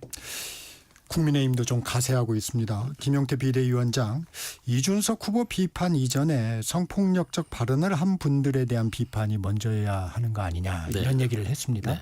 그러니까 저도 인정하는 건 민주당에서 지금 보니까 이제 이 문제가 막판 이슈로 불거지니까 이 문제를 이제 그 사법 이슈로 관리하려고 고발하고 막 이렇게 알고 있는데 그렇다고 본질이 달라집니까? 우리가 아무리 뭐 눈을 가리려 해도 진실은 달라지지 않듯이 그 이재명 후보의 아들이 어쨌든 도박 혐의라든가 음란물 전원 그 게시물 올린 거 이런 거는 사실이거든요. 네. 그래서 법원에서부터 뭐 약식 명령 500만 원 이제 벌금까지 받았는데 그러면 이제 여기에서 이제 그것이 남성이었든 여성이었든 여성으로 지칭했다고 이제 막 그렇게 이제 본질을 그러니까 말하자면 사실이 아니라고 얘기하는데 그렇다고 좀 본질이 달라지지 않는다고 봐요. 근데 지금 국민의 입장에서는 굉장히 지금 사실 호재를 만난 거예요. 왜냐하면 단일화 때문에 불거진 이쪽에 이제 표 집중이지만 더 중요한 거는 이재명 후보가 이렇게 무난하게 사의를 갈 경우에 뒤집을 수 있는 방법이 없어요.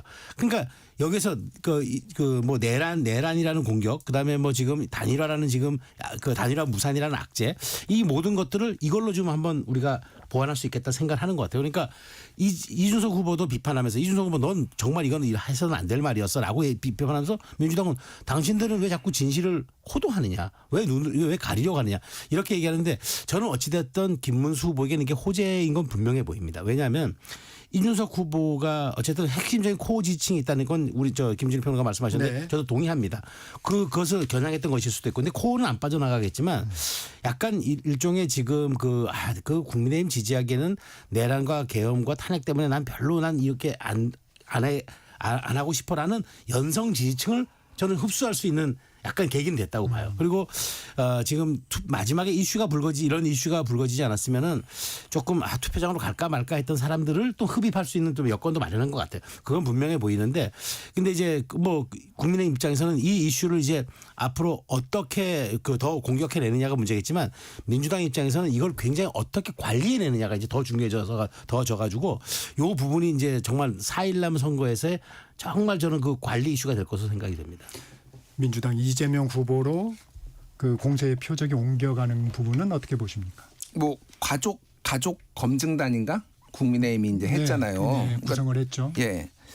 그러니까 이게 아까 전에 제가 이제 어떤 뭐 프레임이나 지금 뭐 이슈 점화 이런 걸 얘기를 했잖아요. 가족 검증을 지금 하면은 이게 김문수 후보가 그럼 더 돋보이나요? 가장 클린한 후보, 뭐 재산이 뭐 집 한 24평 아파트 하나밖에 없고 뭐 이런 게 이거는요 이준석의 프레임에 들어가는 거예요. 솔직히 제가 보기에는 물론 막판에 이제 막 할 수 있는 게 별로 없어 보이니까 이제 네거티브라도 하자 이런 건데 제가 보기엔 딱 민주당이 예전에 그 서울시장 보궐선거 때 했던 생태탕입니다. 이거는 그냥 이거 뭐 뒤집었나요? 그러니까 이게 이미 국민들의 판단이 끝났어요. 그러니까 이를테면은 이게 선거라는 게 누구 특정 후보를 지지한다라는 거는 굉장히 복합적인데 네. 기본적으로 내가 지지할 후보를 찾고요. 그런 다음에 그 사람을 지지해야 될 이유 아니고 상대 후보를 안 지지해야 할 이유를 그 다음에 찾는 거예요. 그러니까 이미 이재명을 찍을 사람들은 상당수는 이미 찾고요. 이런 걸로 흔들리지 않아요. 그게 생태탕으로 우리가 봤잖아요. 그러니까 뭐 사실 진위 논란도 있지만 어쨌든 그러니까 이런 류의 네거티브는 막판에 통하지 않는다. 그러니까 막 던지지 말고 이게 지금 국민의힘은 조금 잘 생각해봐라. 지금 이게 누구한테 도움이 이준석한테 도움이 되는지 김문수한테 도움이 되는지 판단 좀 했으면 좋겠어요. 김준일 평론가 지금 표심도 얘기해 주셨는데 네. 표심의 득실은 좀 어떻게 보세요? 이재명 후보 입장에서 제가 뭐 정확하게 데이터는 모르겠지만 한 1, 2% 정도는 손실이 올 걸로 봅니다. 그리고 이제 그 국민의힘 입장에서 김문수 후보 입장에서는 뭐 그 표를 가져올 수도 있고 그다음에 이준석 후보 입장에서는 제가 보기에 지금 뭐 여러 가지 지표를 놓고 보면 뭐 두 자릿수도 찍고 한 자릿수도 찍고 여론조사 지표를 보면 그렇잖아요. 근데 어쨌든 이준석 후보 입장에서는 이 문제가 그렇게 저는 뭐 본인에게 엄청난 타격을 줄 것 같지는 않아요. 왜냐하면 고지층이 있고 그다음에 여기 이준석 후보의 표심을 놓고 보면은 좁고 깊어요. 지지층이. 그러니까 넓고 옅어야지 사실은 어떤 이슈가 발화하면은 쭉 올라가는데 이준석 후보는 자꾸 그 어느 정도 머물 수밖에 없는 이유가 좁고 깊은 지지층을 갖고 있어서 그렇긴 한데 그러니까 좁고 깊기 때문에 저는 너무 큰 영향을 받지 않을 걸로 봐요. 넓고 옅었으면 이거는 굉장히 큰 타격이겠죠. 그런 측면에서 놓고 보면은 다만 이제 이준석 후보에게 이 문제가 이제 이준석 후보의 지난번의 삶이 약간 흑화돼 가는구나. 라는 이제 그런 걸 줄 수 있는 그러니까 평생의 꼬리표처럼 따라다닐 수 있는 그런 사례를 하나 남긴 거고 그렇지만 이준석 후보 입장에서는 정말 어마어마한 타격을 받아서 여기에서 뭐 지지율이 뭐 5% 이상 출렁거린다든가 그러진 않을 것 같아요. 다만 김문수 후보 입장에서는 막판에 몇 퍼센트 포인트라도 올라갈 수 있는 근거를 마련했다. 뭐 이건 정확해 보입니다. 사전투표 얘기 좀 해보겠습니다. 평일이었는데 첫날 사전투표율이 19.58% 역대 최대입니다. 근데 이게 지역별로 보니까 호남 지역, 민주당이 상대적으로 좀 강세 지역이죠. 호남 지역에서 투표율이 높고 또 영남 지역에서 투표율이 좀 낮아요. 네. 어떻게 보십니까? 맨날 그랬어요. 그렇습니까? 그건 그랬죠. 이번만이 아니라 네. 맨날 그랬다. 대선 때도 그랬군요. 총선 때도 맨날 그래서 네. 사실은 이 지역에 따라서 그게 큰 의미는 없는 것 같은데 이제 호남이 원래 전통적으로 투표율이 상대적으로 높은 것도 있고 이게 그러니까 부정선거 음모론도 저는 영향이 있다라고 봐요. 그러니까 조승래 공보단장도 그 얘기를 하더라고요. 그런 예, 영향도 좀 있지 않을까 싶다고. 그러니까 이게 본투표 하겠다 보수 지지자들은 본투표 하겠냐 사전투표 하겠냐 이런 거 물어보면은요 대략 한 70%가 본투표 하겠다라고 그래요. 그러면 어쨌든 영남 지역에 보수 지지자가 많잖아요. 그러다 보니까 이렇게 된 거고 이게 지금 지난번 3년 전 대선에서는 1차 마지막 오후 6시 기준으로 17.57이었는데 이번에 어제 6시가 19.58이니까 거의 2%포인트가 올랐잖아요. 이게 그러면은 이제 여러 가지 해석이 있을 수가 있는데 근데 사전 투표는 계속 올랐어요. 지금까지. 근데 언제 꺾이느냐 저는 지난번에도 대선 때 36% 나와가지고 이게 민주당에서는 굉장히 청신호다. 이번에 역대 최고의 사전 투표를 찍었으니 이재명이 이길 수 있다라고 했지만은 뚜껑을 열어보니 근소한 차이로 0.73%포인트 차이로 이 윤석열 후보가 있잖아요. 그러니까 뭐냐면은 이거는 이게 제도가 도입된 지 2013년 그러니까 보궐선거부터 아마 이거 도입이 됐는데 10년이 넘어가면서 이 제도의 편리함을 굉장히 이제는 특정 세대가 아니라 모두가 느끼고 있다. 그래서 이게 더 올라가는 게 이상하지는 않다라고 저는 개인적으로 봅니다. 그래서 이거를 가지고 단순히 지금 아직 유불리를 따지기에는 조금 쉽지는 않다라고 개인적으로 보고 두 번의 대선이 다 2017년에는 77.2 최종 투표율이 그리고 지난번 대선에는 77.1이었거든요. 저는 요거보다는 조금 더 올라가겠다. 한 1~2%포인트 올라갈 것 같다. 지금 분위기 보니까. 그런 생각이 드는데 사전투표율은 제 지인들 물어보니까 화요일 날은 무조건 쉬겠다는 강력한 의지더라고요. 그러니까 이거는 월요일 그리고 샌드위치 휴가를 내서 네. 이게 쉬겠다. 이런 의지의 그 강력한 그런 게 있더라고요. 네. 항상 지인들 취재를 많이 하시는데 그 예. 업종별 뭐 대표성이 좀 있습니까? 아니 근데 어제 광화문 쪽에 있잖아요. 시청 네. 옆에 예를 들면 북창동에 이제 그 네. 투표소 100m가 넘었어요, 줄이. 줄이 엄청 그러니까 직장인들이 어제 어마어마하게 나와서 40분 걸렸대요, 투표하는데. 그 정도로 이제 직장인들이 많이 나온 건 사실이에요, 그러니까. 그러니까 저도 이제 어제 오늘 일간지 장식한 줄이 여의도 투표소더라고 저쪽에 이제 동여의도에 있는 이제 동사무소 그쪽에 이제 줄이 섰는데 제가 어제 저녁 6시에 상암동 방송국에 좀 출연할 일이 있어 가는데 네. 거기 이제 방송국 바로 옆에 동사무소가 하나 파출소 옆에 있거든요. 줄이 큰 길까지 섰더라고요. 제가 5시 반이었으니까 그 시간이 30분 정도 남았는데 그래서 그거 보면서 정말 진짜 깜놀했어요. 근데 저는 이번에 어떤 걸 보냐면 제가 그래서 어저께도 아마 이번 사전 투표율이 어제 19.88이었으니까 저는 이제 40%에 육박할 수 있다고 봤거든요. 그러면은 사전 투표가 본 투표율을 압도하는 거예요. 제가 보기에 이번이 처음일 겁니다. 그러면은 사전 투표율이 본 투표율을 압도하는 게 이번이 첫 사례가 좀 나올 가능성이 매우 높다고 봐요. 왜냐하면 저는 이제 아까 그 김준일 평론가 참 이제 분석력에 탁월한 것 제가 굉장히 동의하는데 그래서 저는 이번에 투표율 있잖아요. 투표율을 저는 근데 지난번까지 갈 것으로 안 봐요. 저는 75 정도를 보거든요. 75에서 저는 75%포인트 정도를 보는데 왜냐하면 지난 투표는 진영이 총집결했던 선거였고 이번에는 사실은 투표를 하러 가지 않은 요인들이 조금 있어요.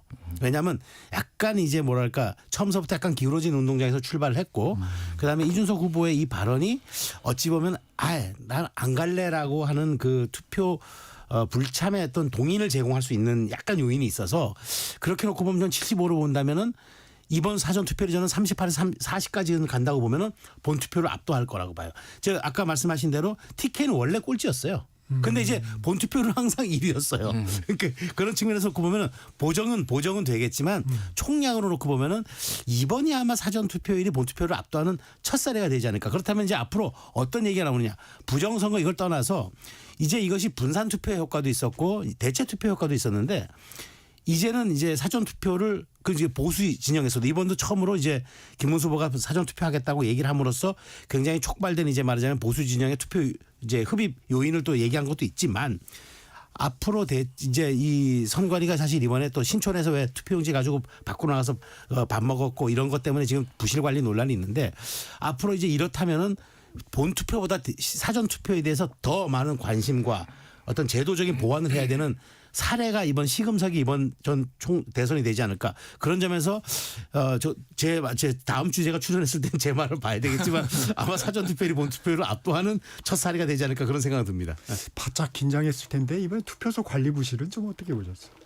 그러니까 좀 정신 좀 차려라 선관위 진짜. 이거 말씀하셨다시피 이제 서대문에서 신촌 지역에서 그 줄이 너무 기니까 관리하려고 이제 투표 용지를 미리 나눠줬잖아요. 이게 무슨 맛집 번호표도 아니고 투표 용지를 그렇게 나눠주면 어떡합니까? 이게 물론 구청 직원이었대요. 선관위 직원은 아니라고 하지만 교육을 제대로 했었어요. 그러면 몰릴 거에 대비를 해가지고 어떤 가이드라인을 정확하게 써야 되는데 가뜩이나 부정선거 음모론 있고 그러고 이번에 잘하겠다고 했는데 좀 정신 좀 차리고 남은 기간은 좀 실수 없게 했으면 좋겠어요. 예. 네, 정치와이 잠시 쉬었다 가겠습니다. 전격시사 2부 여기서 마치고요. 전하는 말씀 듣고 3부에서 정치와이 이어집니다.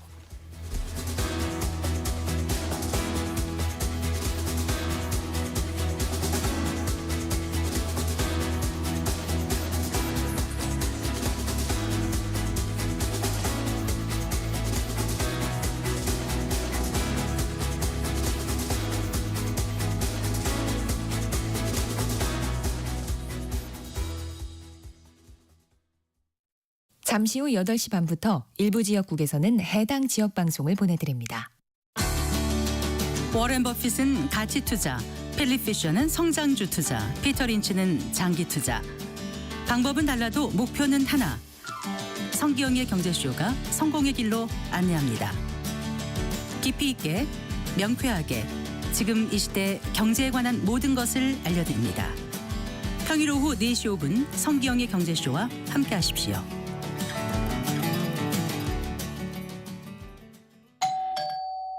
편지 왔습니다.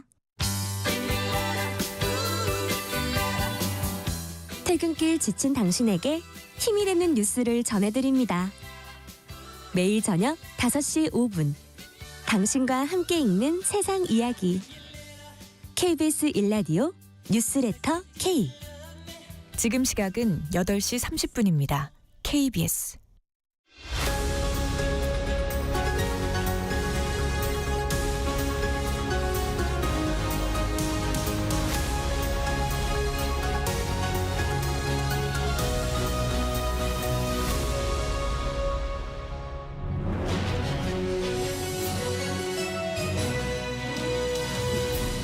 네, 정치와 이어갑니다. 최수영 정치평론가, 김준일 시사평론가 함께하고 계십니다. 단일화 얘기 좀 해볼게요. 무산된 것으로 봐야죠. 그렇죠. 아니 뭐 그러면 이 사전 투표가 다 무산되는 다 사표가 되는데 그거 가능하겠습니까? 그러니까 무산된 거고요. 다만 이제 국민의힘은 좀 알리바이를 자꾸 내세우는 것 같아요. 그러니까 우리가 노력했다. 그러니까 할 만큼 했고 이 마지막에 우리가 뭐 예를 들어서 뭐 얼마 퍼센트 포인트 차로 지면 이건 이준석 규책 사유다라고 이제 돌리려고 알리바이를 만드는 것 같은데 그 어쨌든 단일화 이슈도 지금 이준석 후보 발언에 다 묻혔잖아요. 그러니까 이게 국민의힘 입장에서는 그 또 하나 유리해진 거죠. 그러니까 단일화가 안 됐기 때문에 국민의힘이 불리하다라는 지금 여론이 막 나오고 준직명이 지금 캠페인의 대세가 돼야 되는데 이게 다 사라져 버렸고 오히려 이재명 후보를 공격할 수 있는 포인트가 생긴 건 이건 국민의힘으로서는 왜 자다가 떡이 하나 굴러온 거죠. 그렇기 때문에 이거는 굉장히 호재인 건 분명한데 어쨌든 단일화 무산은 국민의힘 입장에서는 뭐 예견된 것이라고 저는 봐야 될 것 같아요. 그러니까 국민의힘 내부에서도 제가 초기부터 저도 좀 보니까 출구 전략 짜야 된다. 어차피 단일화 안 된다. 이준석 후보가 저렇게 하는 거는 전략적 모호성이 아니라 전략적 확실성이다. 그러니까 이거 우리가 괜히 기대하지 말아야 된다는 얘기가 내부에서부터 계속 있었더라고요. 제가 선대위에 참여했어도 저는 그렇게 얘기했을 것 같아요. 그러니까 그런 측면에서 놓고 보면은 어차피 예견된 수순이긴 한데 저는 근데 그렇다고 해서 이준석 후보의 지지율이 온전하게 단일화가 됐다고 해서 김문수 후보 쪽으로 오느냐? 저도 그건 아니라고 봤어요. 네네. 왜냐하면 그 부분은 오히려 이준석 후보가 연성 지지층, 보수의 연성 지지층이 빠져나가는 걸 막아주는 댐과 저수지 역할을 하는 거지. 이게 그래서 데이터를 보면은 이준석 후보랑 단일화 됐을 때 오히려 이재명 후보에게 많이 간다라는 데이터가 나온 것도 그런 측면이기 때문에 국민의힘 입장에서는 겉으로는 뭐 엄청나게 아쉬운 얘기하고 뭐 그냥 절박해 보이지만 속으로는 어차피 뭐 이렇게 될 거 3자 구도를 처음부터 두고 이제 전략을 짠 것 같고요. 제가 보기에 그렇게 이 실패가 큰 타격감으로 오지는 않겠다라는 생각이 듭니다. 근데 이재명 후보는 어제도 SNS에 결국 단일화할 거다. 네. 아까 일부에서 조승래 공보단장도 막판까지 뭐 봐야 되지 않겠느냐. 뭐 이런 얘기를 하는데 어떻습니까? 전략이죠. 네. 지금 이제 단일화 얘기 제일 많이 하는 게 민주당이에요. 그러니까 이게 이준석 후보는 본인들 그 당도 그렇고 우리는 내란에 대해서 반대했다. 뭐 이거잖아요. 그래서 우리는 다 저쪽 보수하고는 다르다라는 건데 그거를 이제 한 묶음으로 묶으려는 프레임 전략이죠. 이거는 그러니까 이준석을 찍는 거는 내란 세력을 찍는 거나 마찬가지니 중간에서 고민하시는 분들은 이거 우리 찍어라라고 이제 하는 거고 제한적으로 확장성을 제한하려고 하는 건데 뭐 민주당이라고 솔직히 모르겠습니까? 그러니까 이거는 이제 그런 전략으로 보는 게 맞을 것 같아요. 네. 이제 하나 더 첨언하면은 민주당이 약간 그런 게 있어요. 사실은 지금 민주당 내부에서 이제 그 지지층 내부에서 어차피 이재명 되는 거 아니야? 그러니까 투표 안 하는 그런 약간 심리가 있어서 이런 이탈 지지층으로부터 우리 단일화 할 수도 있어요. 저쪽이 할 수도 있으니까 끝까지 긴장 놓으면 안 됩니다. 그걸 얘기하는 좀 효과도 있으니까 이재명 후보가 정말 모르겠습니까? 정치 오래 하신 분인데 이건 이미 물 건너간 거라는 걸 끊임없이 얘기하는 이유가 이제 그렇게 내란 세력으로 한 묶음으로 놓는 것과 함께 지금 그렇지 않아도 지난번에 0.73으로 패했잖아요. 트라우마가 있어요. 그러니까 어떻게 하든 그 단 한 표라도 끌어들여야 한다. 그러면은 조금 누가 보기에 상식적으로 보면 말도 안 되는 무슨 지금 와서 단일화 하지만 후보 입에서 나오는 거는 무게감이 다르거든요. 그렇기 때문에 그거는 이제 투표 이탈층을 조금 한 표라도 더 끌어들이려는 그런 전략으로 해석해야죠. 김문수 후보가 사전투표 전날이죠. 이준석 후보 기다리는 모습을 보였는데 어떻게 보셨어요? 업보다. 그러니까 이거 무슨 얘기냐면은 저는 알리바이라 했는데 업보라고 그러니까 무슨 얘기냐면 이제 문전박대 이런 표현들이 굉장히 많이 나왔잖아요. 사실 이제 문전박대 생각을 하면은 최근에 이제 그 처음에 대구 지역 대구 TK에서 유세하다가 이제 중단하고 올라왔잖아요. 그런 다음에 당 지도부 권성동 원내대표가 찾아갔잖아요. 그렇죠. 어디 있냐 그러면서 막 전화 여러 번 하고 막 휴대전화에 막 찍힌 것까지 나왔잖아요. 네. 그때도 이제 문전박대라는 표현이 나왔어요. 그러니까 문전박대를 한번 하고 문전박대 한번 당하고 그리고 뭐 아까 전에 최수원 평론가가 말씀하셨지만은 끝까지 우리가 이렇게 노력을 했는데 이 정권을 이제 이재명한테 넘겨주는 이거에 대한 결과는 결국은 이준석이 책임져야 되는 거다. 이런 거를 이제 하기 위해서 노력 끝까지 했다라는 건 이제 알리바이를 맞는 거죠. 그러니까. 예. 이런 때 또 홍준표 전 대구시장이 SNS에 또 글을 올렸습니다. 국민의힘을 겨냥해서 그러니까 홍준표 시장을 얘기하는 거죠. 내 탓하지 마라. 이준석 탓도 하지 마라. 누구 탓하지 말고 다가올 빙하기에 대비하라. 이런 얘기를 했습니다. 이게 이제 그 게임의 왕자가 나오는 대목이 있어요. 네. Winter is coming. 겨울이 오고 있다. 왕자의 게임. 왕자의 게임이구나. 예. 미안합니다. 근데 이제 왕자의 게임이군요. 굉장히 중요한 게 그게 이제 그 대목이 굉장히 그때 화제가 됐거든요. 겨울이 네. 오고 있다. 네. 빙하기가 오고 있다. 뭐 네. 패러디한 걸로 보이는데 저는 거꾸로 해석이 되더라고요. 나 복귀할 시간이 오고 있고 나 정치 은퇴 안 했다. 그 얘기로 해석이 되더라고요. 왜냐하면 나 원망하지 마라. 이제 정말로 마음을 비우고 떠난 분이 그렇게 얘기할까요? 마음을 비우고 떠난 분은 관심 없습니다. 전 제가 만일 정계 은퇴했다. 뭐 정치하지 않았지만 그럼 정말 뉴스 보기도 싫을 것 같아요. 근데 이분은 흐름을 다 꿰고 있어요. 그리고 시적절하게 국민의힘을 저격합니다. 가장 아픈 시기에. 이준석 후보가 단일화가 최고조로 올랐을 때 이준석 완주해라. 야, 너에게 투표하는 거는 미래 투표하는 거다. 그러니까 이분이 보면은 저격수의 3박자를 원래 창출하신 분입니다. 정치 저격수의 3박자가 뭐냐면 네. 팩트, 그다음에 네이밍, 네. 정무감각. 이분이 한 말이에요. 그러니까 이 세 가지를 다 갖추고 있어요. 팩트와 정무감각과 네이밍을. 그래서 저는 이제 이분이 복귀의 시간이 다가오고 있다. 겨울이 빙하게 다가오는 게 아니라 나의 복귀가 다가오고 있다. 이렇게 해석이 되고요.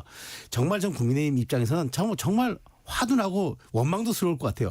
결정적 시기마다 제일 아픈 얘기들 하거든요. 하와이에서 그 멀리에서 좀 뉴스 좀 안 보고 그냥 주무셨으면 좋겠는데 꼭 시차를 두고도 이렇게 정확히 올려가지고 그렇지만 저는 제가 이렇게 분석을 했지만 네. 이러시면 안 됩니다. 사실은 보수 정당의 어른이잖아요. 그 국민의힘과 그다음에 이 당명이 한나라당, 새누리당, 뭐 국민 뭐 다 바뀔 때 그 주류를 지켜오신 분이잖아요. 근데 그분이 이렇게 말하자면 그래도 김문수 후보가 어쨌든 추격세를 보이고 있는 와중에 네. 이런 식으로 얘기하는 거는 참 본인의 어떤 개인적인 정치적인 또 다른 생각이 있다 그러면 충분히 이해를 하지만 최소한 그래도 한 3, 4일은 참아줘야 되는데 제가 보기에 본투표일에도 또 뭐 하나 올릴 것 같아요. 요거 짧게 말씀드리면은 이제 이 정계 은퇴가 아니라 홍준표 하와이 망명정부다 지금. 잠깐 있다가 망명정부. 잠깐 있다가 이제 다시 이제 돌아올 거다. 예전에 임시정부가 이제 떠돌다가 국내에 돌아왔듯이 금방 돌아오실 것 같아요. 제가 보기엔 금방 돌아올 것 같고. 윈터 이즈 커밍이 아니라 정확하게 말하면 홍 이즈 커밍. 홍 이즈 커밍. 그런데 친윤 견제하고 한동훈 견제하고 차라리 지금 상황에서는 이준석을 중심으로 내가 정계 개편 보수 정계 개편에 뛰어들겠다. 저는 이렇게 좀 봤어요. 예. 이 얘기도 좀 여쭤볼게요. 이준석 후보. 노무현 정신을 계승한 후보는 이준석이다. 이 선거운동 기간에 틈틈이 이 노무현 전 대통령을 소환을 많이 했습니다. 이건 어떤 전략인가요? 뭐 중도도 볼 수도 있고요. 그다음에 이준석 후보가 지금 꺼낼 수 있는 유일한 카드가 그거예요. 왜냐하면 막판에 기적을 이뤘잖아요. 물론 당시에 집권당의 후보였지만 갑자기 지지율이 이제 뭐 그 20% 이하로 추락하면서 이른바 후보 교체론이 나왔고 마지막에 정몽준 후보의 단일화가 있었지만 정몽준 후보가 또 지지를 철회하면서 네. 정말 엄청난 우여곡절을 겪었지만 결국은 당선된 그러면서 본인이 이제 어쨌든 시대 교체를 한번 선언했던 그런 이제 그 노무현 전 대통령이니까 그걸 소환함으로써 본인은 동탄 모델도 여기에 좀 대입하고자 하는 그런 의도가 있었던 것 같고 또 하나는 자신의 정치 명분도 노무현에서 찾았다. 그래서 이제 그 특히나 이제 그 처음 본인이 이제 그 첫 출마할 때도 그러니까 첫 출마할 때 첫 이번에 대선 일정도 노무현 정신을 소환하면서 시작을 했던 것이 이제 그런 것들에 대한 연장선상으로 보이는데 어찌되었든 근데 이제 노무현 정신 얘기를 하지만 본인이 이번에 막판에 대형 이제 실현 리스크를 보임으로써 노무현 정신을 자꾸 끌어들이는 게 오히려 이제는 안 하는 게 좋겠다. 왜냐하면 오히려 노무현을 좋아했던 향수를 가진 지지층으로부터 네. 그게 무슨 노무현이냐라는 얘기를 들을 수 있기 때문에 초반에는 저는 그걸 끌어들이는 건 유효한 전략이었다고 보지만 지금은 오히려 안 하는 게 차라리 본인의 핵심 코어 지지층을 생각했다 그러면 차라리 그 전략으로 가야지 어줍지 않게 노무현 정신을 끌어들이는 건 저는 오히려 역풍 맞는다 그런 생각이 들더라고요. 김준일 평론가님.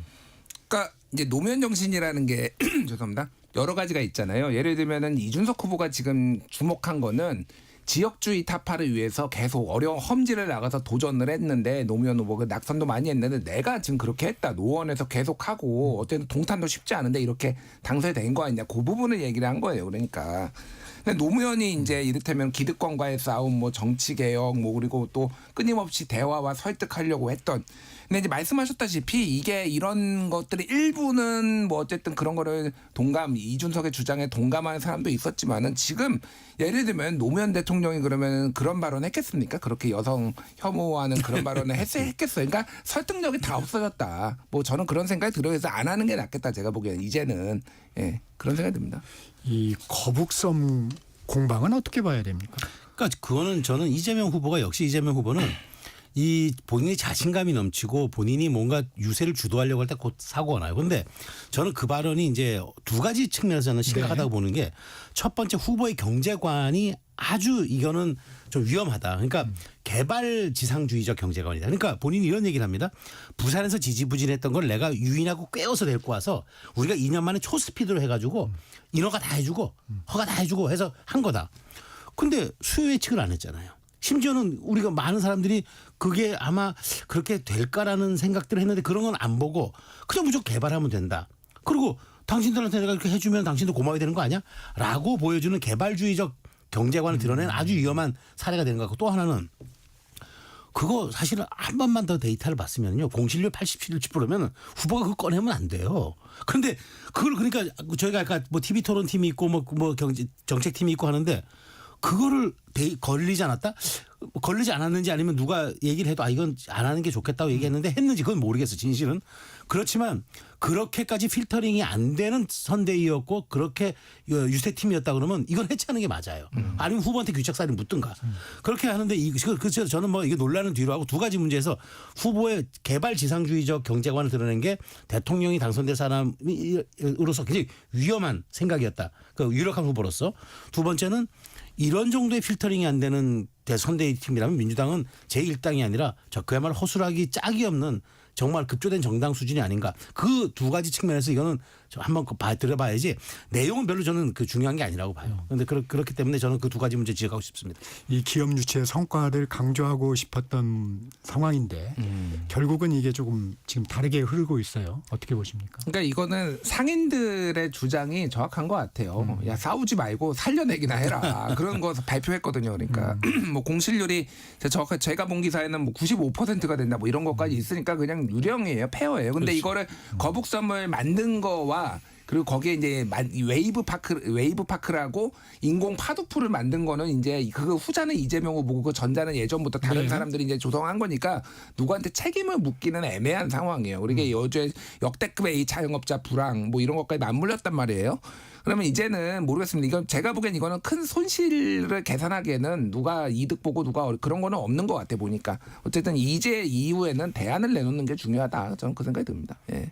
근데 언급을 안 하는 게 낫다라는 최소한 평론가님의 의견에는 동의합니다. 굳이 이게 상황이 지금 너무 안 좋잖아요. 그러니까 웨이브 파크를 인공 파도풀을 만들어 가지고 여기가 확 살아났다. 예를 들면은 공실률이 뭐 95%였는데 공실률이 50% 40% 떨어졌다. 그러면은 뭐 할 수도 있는데 그러니까 굳이 왜 결과적으로. 예, 결과적으로 그렇게 안 됐잖아요. 그러니까 지금 뭐 굳이 왜 그런 얘기를 하나. 예. 기업 유치는 우리가 일반적으로 지자체장들이 사활을 거는 그렇죠. 부분 중에 하나인데 네. 그 결과가 그런 상황이었으면 언급을 안 해야죠. 분명 근데 그 데이터가 있었을 텐데 그걸 그 모르고 했다면 정말 이거는 이재명 후보로 지금 말씀드리면 모르고 했다면 무지한 거고 알고 했다면 정말 의도적으로 나쁜 사람이죠. 네, 오늘 여기까지 듣겠습니다. 정치와의 최수영 정치평론가, 김준일 시사평론가와 함께했습니다. 고맙습니다. 감사합니다. 전격시사 듣고 계신 지금 시각 8시 44분입니다.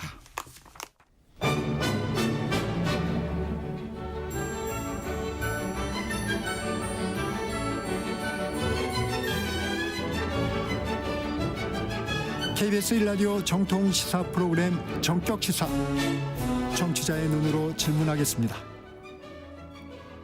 공정의 가치를 추구합니다.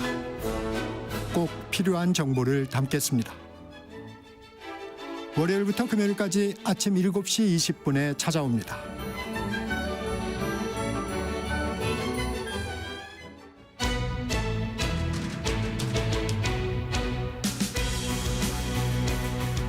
사건 속의 숨은 궁금증을 풀어보는 시간이죠. 사건와입니다. 오늘은 잇따라 발생하고 있는 교제폭력 사건들, 또 이를 예방하기 위해 마련된 스토킹 처벌법과 관련한 얘기 해보겠습니다. 오늘의 사건 스토리텔러 손정혜 변호사 나와 있습니다. 변호사님 안녕하세요. 안녕하세요. 손정혜 변호사입니다. 이달 초에 경기 화성시 동탄에서 30대 여성이 납치 살해됐습니다. 경찰에 9차례나 도움을 요청했다는데 이게 무슨 일이 있었던 건가요, 이게? 네, 이런 일이 반복돼서 좀 안타까운데요. 지난해 9월부터 폭행에 대한 신고가 들어왔던 사건입니다. 정확하게는 가정폭력이라고 분류해 맞는 사건인데 네. 언론 보도를 통해서도 그냥 30대 여성이 30대 남성에게 이제 살인을 당했다 이렇게 하지만 결국은 부부 살인, 가족 간의 살인이 발생한 사건이라 명칭하는 게 좋을 것 같고요. 네. 일단은 사실혼 관계임에도 불구하고 처음에 이제 신고가 왔을 때는 이 사실혼 관계에 집중하지 못하고 남녀 사이의 연인 간 폭력으로 이제 경찰에서 바라봤던 것 같고, 피해자 입장에서는 피해가 크지 않으니 이제 뭐 처벌을 원하지 않는다 이런 취지로 진술한 것으로 알려지고 있습니다. 네. 그러다가 지난 2월에 또 이제 경찰 신고가 들어왔고 또 세 번째로 3월에도 폭행에 대한 신고가 들어왔다라고 합니다. 그 과정에서 굉장히 심각한 피해가 발생하기도 했고, 특히 경찰이 현장에 방문했을 때는 말다툼한 정도이다라고 해서 돌아갔지만 실제 경찰이 돌아가고 나서 이제 좀 강한 수준의 폭력이 있었던 것으로 알려지고 있고요.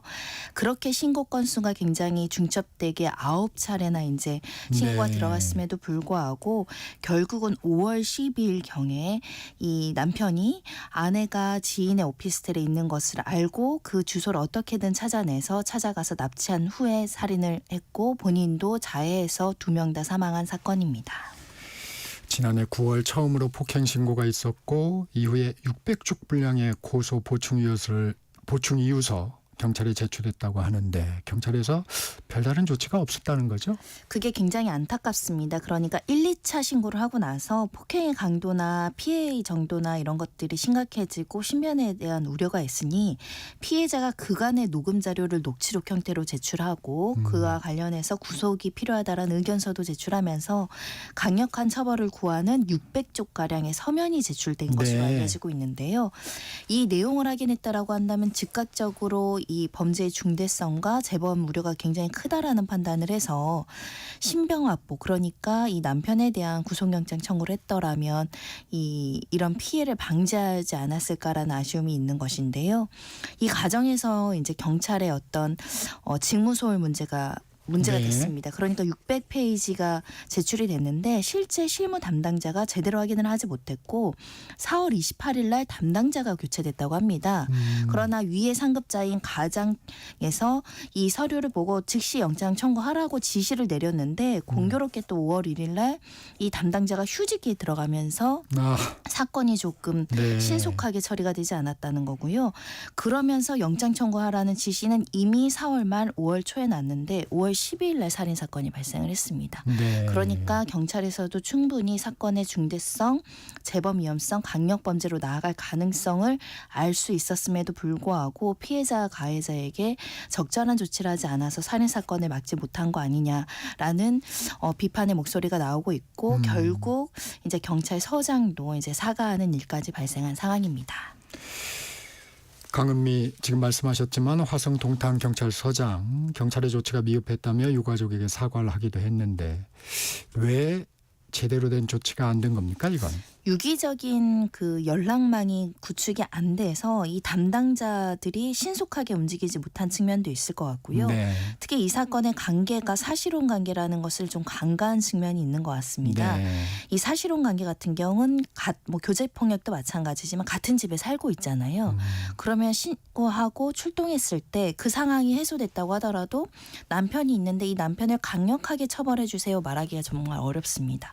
그래서 면밀하게 두 당사자의 관계라든가 피해 사실을 네. 굉장히 라포 형성을 통해서 많이 확인을 해야 되는데 단순히 표면적으로 저희는 처벌을 원하지 않아요. 말다툼으로 경미한 사건만 있었어요라고 이야기하는 게 진심인지 아니면 남편이 눈치가 보여서 보복에 대한 두려움 때문에 축소 진술하는 것을 좀 파악해서 이 재범 위험성 평가를 조금 면밀하게 봐야 되는 게 아니었을까라는 생각이 들고요. 다만 경찰에서도 아무런 조치를 하지 않았던 것은 아닙니다. 일주일에 한 번씩 이제 피해자에게 안전에 대해서 묻기도 하고 네. 관련한 임시 조치도 하고 관련한 스마트워치도 지급을 하고 또 안전한 주거지를 마련하기 위해서 이제 주거지 지원 부분들도 이야기를 했다라고 하는데 그것만으로는 이 남편의 어떤 강력 범죄에 대한 심리적 어떤 동기를 억제하지 못했다는 측면에서는 이 피해자 혼자 지난해 9월부터 5월까지라고 한다면 8개월간 이런 폭력에 시달린 거잖아요. 네. 그런 상황에 고스란히 노출된 점이 굉장히 안타까운 사건입니다. 지금처럼 이런 조치들이 시행이 되고 스마트워치도 차고 있었다고 하는데 그러면 이 부분이 현장에 가서 얘기를 들어보고 하면 그냥 돌아올 수밖에 없는 그런 한계도 많이 노출이 되는군요. 일단 스마트워치를 제공한다라는 것은 위험할 때 이제 경찰에 즉각 신고를 하게끔 하는 것이고 네. 또 이것을 보고 가해자가 실제 범죄를 하려다가 이렇게 하면 처벌되겠구나 손쉽게 출동되고 나는 네. 구속되겠구나라고 하는 이 범죄의 억지력 효과를 높이기 위해서 제공되는 측면이 있거든요. 네. 근데 이렇게 맘먹고 이 경찰과 뭐 이런 위반으로 인해서 내가 형사처벌을 받는 것을 기꺼이 감당하면서 이 살인의 계획을 하는 사람에게는 사실상 무용할 수준일 수 있겠죠. 막기 어렵다는 겁니다. 그런 측면에서 일부 지자체와 일부 경찰에서는 사실상 경호가 필요하다. 보디가드죠. 이 사람들이 접근했을 때 강력한 수단으로 막아줄 수단이 필요하기 때문에 일시적으로 2주 경호 인력 제도를 이제 동원하기도 했지만 실제 이 피해자는 스마트워치를 가지고 있었지만 누르지 못한 것으로 알려지고 있고요. 이 긴급 임시조치 명령까지 그러니까 접근하지 말라는 명령이 왔지만 이 남편은 어떻게든 아내가 있는 곳을 찾아내서 접근을 했습니다. 그런 측면에서는 좀 더 강도 높은 조치와 강도 높은 면밀한 어떤 그 팔로업 추적이 필요한데 현재의 예상과 현재의 인력만으로는 부족하다. 이런 지적이 따르고 있고요. 이 사건은 또 명백하게 중간에 600쪽의 어떤 고소보충 네. 의견서를 보면 구속영장이 필요하다라는 것을 내부적으로도 판단했을 텐데 어떤 경위로 이든 뭐 인수인계가 이루어지든 휴직이든 제대로 업무 처리가 신속하게 이루어지지 않았다는 점 국가의 가실로 평가될 수 있을 것 같습니다. 다른 사례도 하나 보죠. 지난해 경남 거제에서도 헤어진 연인을 폭행해서 숨지게 한 사건이 있었는데 이 현재 재판 진행 중이죠? 일단 2심에까지 징역 12년이 선고가 됐습니다. 네. 상해치사죄가 유죄로 인정이 됐고요. 지금 피고인 측에서 상고해서 대법원에서 사건이 진행되고 있는 사건입니다. 이 사건도 사실 세간에 굉장히 좀 충격을 줬던 사건이 굉장히 오랫동안 폭력에 시달렸고요. 11번 피해자가 신고를 했던 사건입니다. 네. 특히 이 가해자 같은 경우는 이 여성에 대해서 스토킹적인 어떤 집착을 보여서 대학교도 따라가고요. 그리고 하루 동안 14번 전화를 해서 전화를 받지 않으니 술에 취해 자취방을 찾아가서 폭행을 했던 사건인데 사망에 이르게 되면서 또 검찰이 신변 확보한 가해자를 풀어줬다가 다시 구속하는 일이 발생을 하면서 사건의 어떤 중대성이 좀 간과된 거 아니냐 이런 목소리도 나오고 있었고 또 사망과 폭행 사이 인과관계 때문에 장시간 또 법률적인 다툼과 쟁점으로 재판이 이루어지기도 했었는데요. 이 사건도 사소한 교제 폭력으로 시작했다면 결국은 사람이 사망에 이르게 되는 결과가 야기했다는 측면에서 이 스토킹과 교제 폭력이 얼마나 심각한 범죄를 야기할 수 있는지를 보여주는 사건이었습니다. 이런 범죄를 예방하기 위해서 스토킹 처벌법이 도입됐는데 잘 작동하지 못하나요? 일단은 과거보다는 피해자들의 목소리도 높아지고 있고 보호 조치할 수 있는 수단도 많아지고 있고 했지만 결국은 이 스토킹이라는 것은 처음에 어떻게 보면 경미하게 시작하다가 강도 높게 올라간 이 범죄의 특성을 감안했을 때 초기 단계부터 굉장히 강력한 수단으로 예방적 조치가 필요한 범죄인데 현실적으로는 실무 양형도 낮게 나오고 또 예방 조치도 충분하지 못하다 보니 여전히 스토킹 피해를 받는 여성들 또는 남성들 적지 않게 발생하고 있는 상황이고요.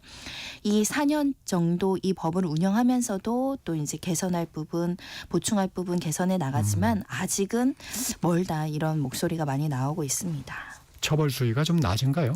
그렇습니다. 일단은 실형 선고 비율이 10%를 조금 웃도는 수준으로 나오고 있는 상황이고요. 벌금형 집행유예 비율이 굉장히 많습니다. 그러니까 스토킹이 당하는 사람 입장에서는 일상생활을 할 수 없을 정도의 불안감이 야기되지만 표면화돼서 증거로 제출할 수 있는 게 상대적으로 제한적입니다. 따라다니는 거 일일이 CCTV로 녹화할 수 없는 측면들도 있고요. 실제 이렇게 강력한 범죄 전까지 발생하는 피해가 약하면 양형도 약하고 그런데 그 중간선에서 갑자기 강력범죄로 나아가는 가해자들을 어떻게 예방하고 스토킹 범죄를 차단할 수 있는가 피해자를 어떻게 보호할 수 있는가 여전히 숙제입니다. 이 스토킹 처벌법에서 처벌할 수 있는 범죄 행위 어떤 행위인가요? 일단 스토킹 처벌법은 의사에 반하는 행위 모두 다 포함되어 있습니다. 그러니까 면담을 만나자고 하는 것들, 연락하는 행위들, 폭력적인 방법으로 어떤 의사 표현을 하는 것들 모두 스토킹 행위로 간주할 수 있을 것 같고요. 특히 이렇게 어떤 물건을 손괴하거나 따라다니면서 그 사람에 대해서 주거 침입을 하거나 이 모든 행위를 스토킹 처벌법으로 처벌할 수 있기 때문에 모두 다 그 행위의 범주는 굉장히 넓은데 실제 피해자가 고소를 할 때는 증거를 찾지 못합니다. 몇 월 며칠 날 따라왔다. 몇 월 며칠 날 우리 집에 들어왔다. 몇 월 며칠 날 내 휴대폰을 이렇게 여러 가지 이제 접근을 했다라는 것을 일일이 이제 증거화해야 되다 보니 증거 수집이 좀 어려운 측면들이 있는 것이고요. 특히 멀리서 지켜보는 행동들을 많이 하는데 그런 경우에도 또 이제 증거를 대기가 어려운 측면이 있어서 피해자 입장에선 실시간으로 휴대전화나 이런 핸드폰으로 오는 것들을 녹음하거나 이런 것들을 보관하는 것이 좋고 차량용 블랙박스에 이 사람이 접근하는 것도 확인하면 좋고 재범의 위험이 굉장히 높은 경우에 있어서는 집에 CCTV 설치해서 꼭 가깝게 접근하는 것들 모두 다 보관해 놓는 게 안전하지 않을까 합니다. 네, 예방법까지 지적해 주셨습니다. 여기까지 듣겠습니다. 사건아이 지금까지 손정혜 변호사였습니다. 고맙습니다. 감사합니다. 정적시사 여기서 마무리합니다. 지금까지 진행의 정창준이었습니다. 여러분 감사합니다.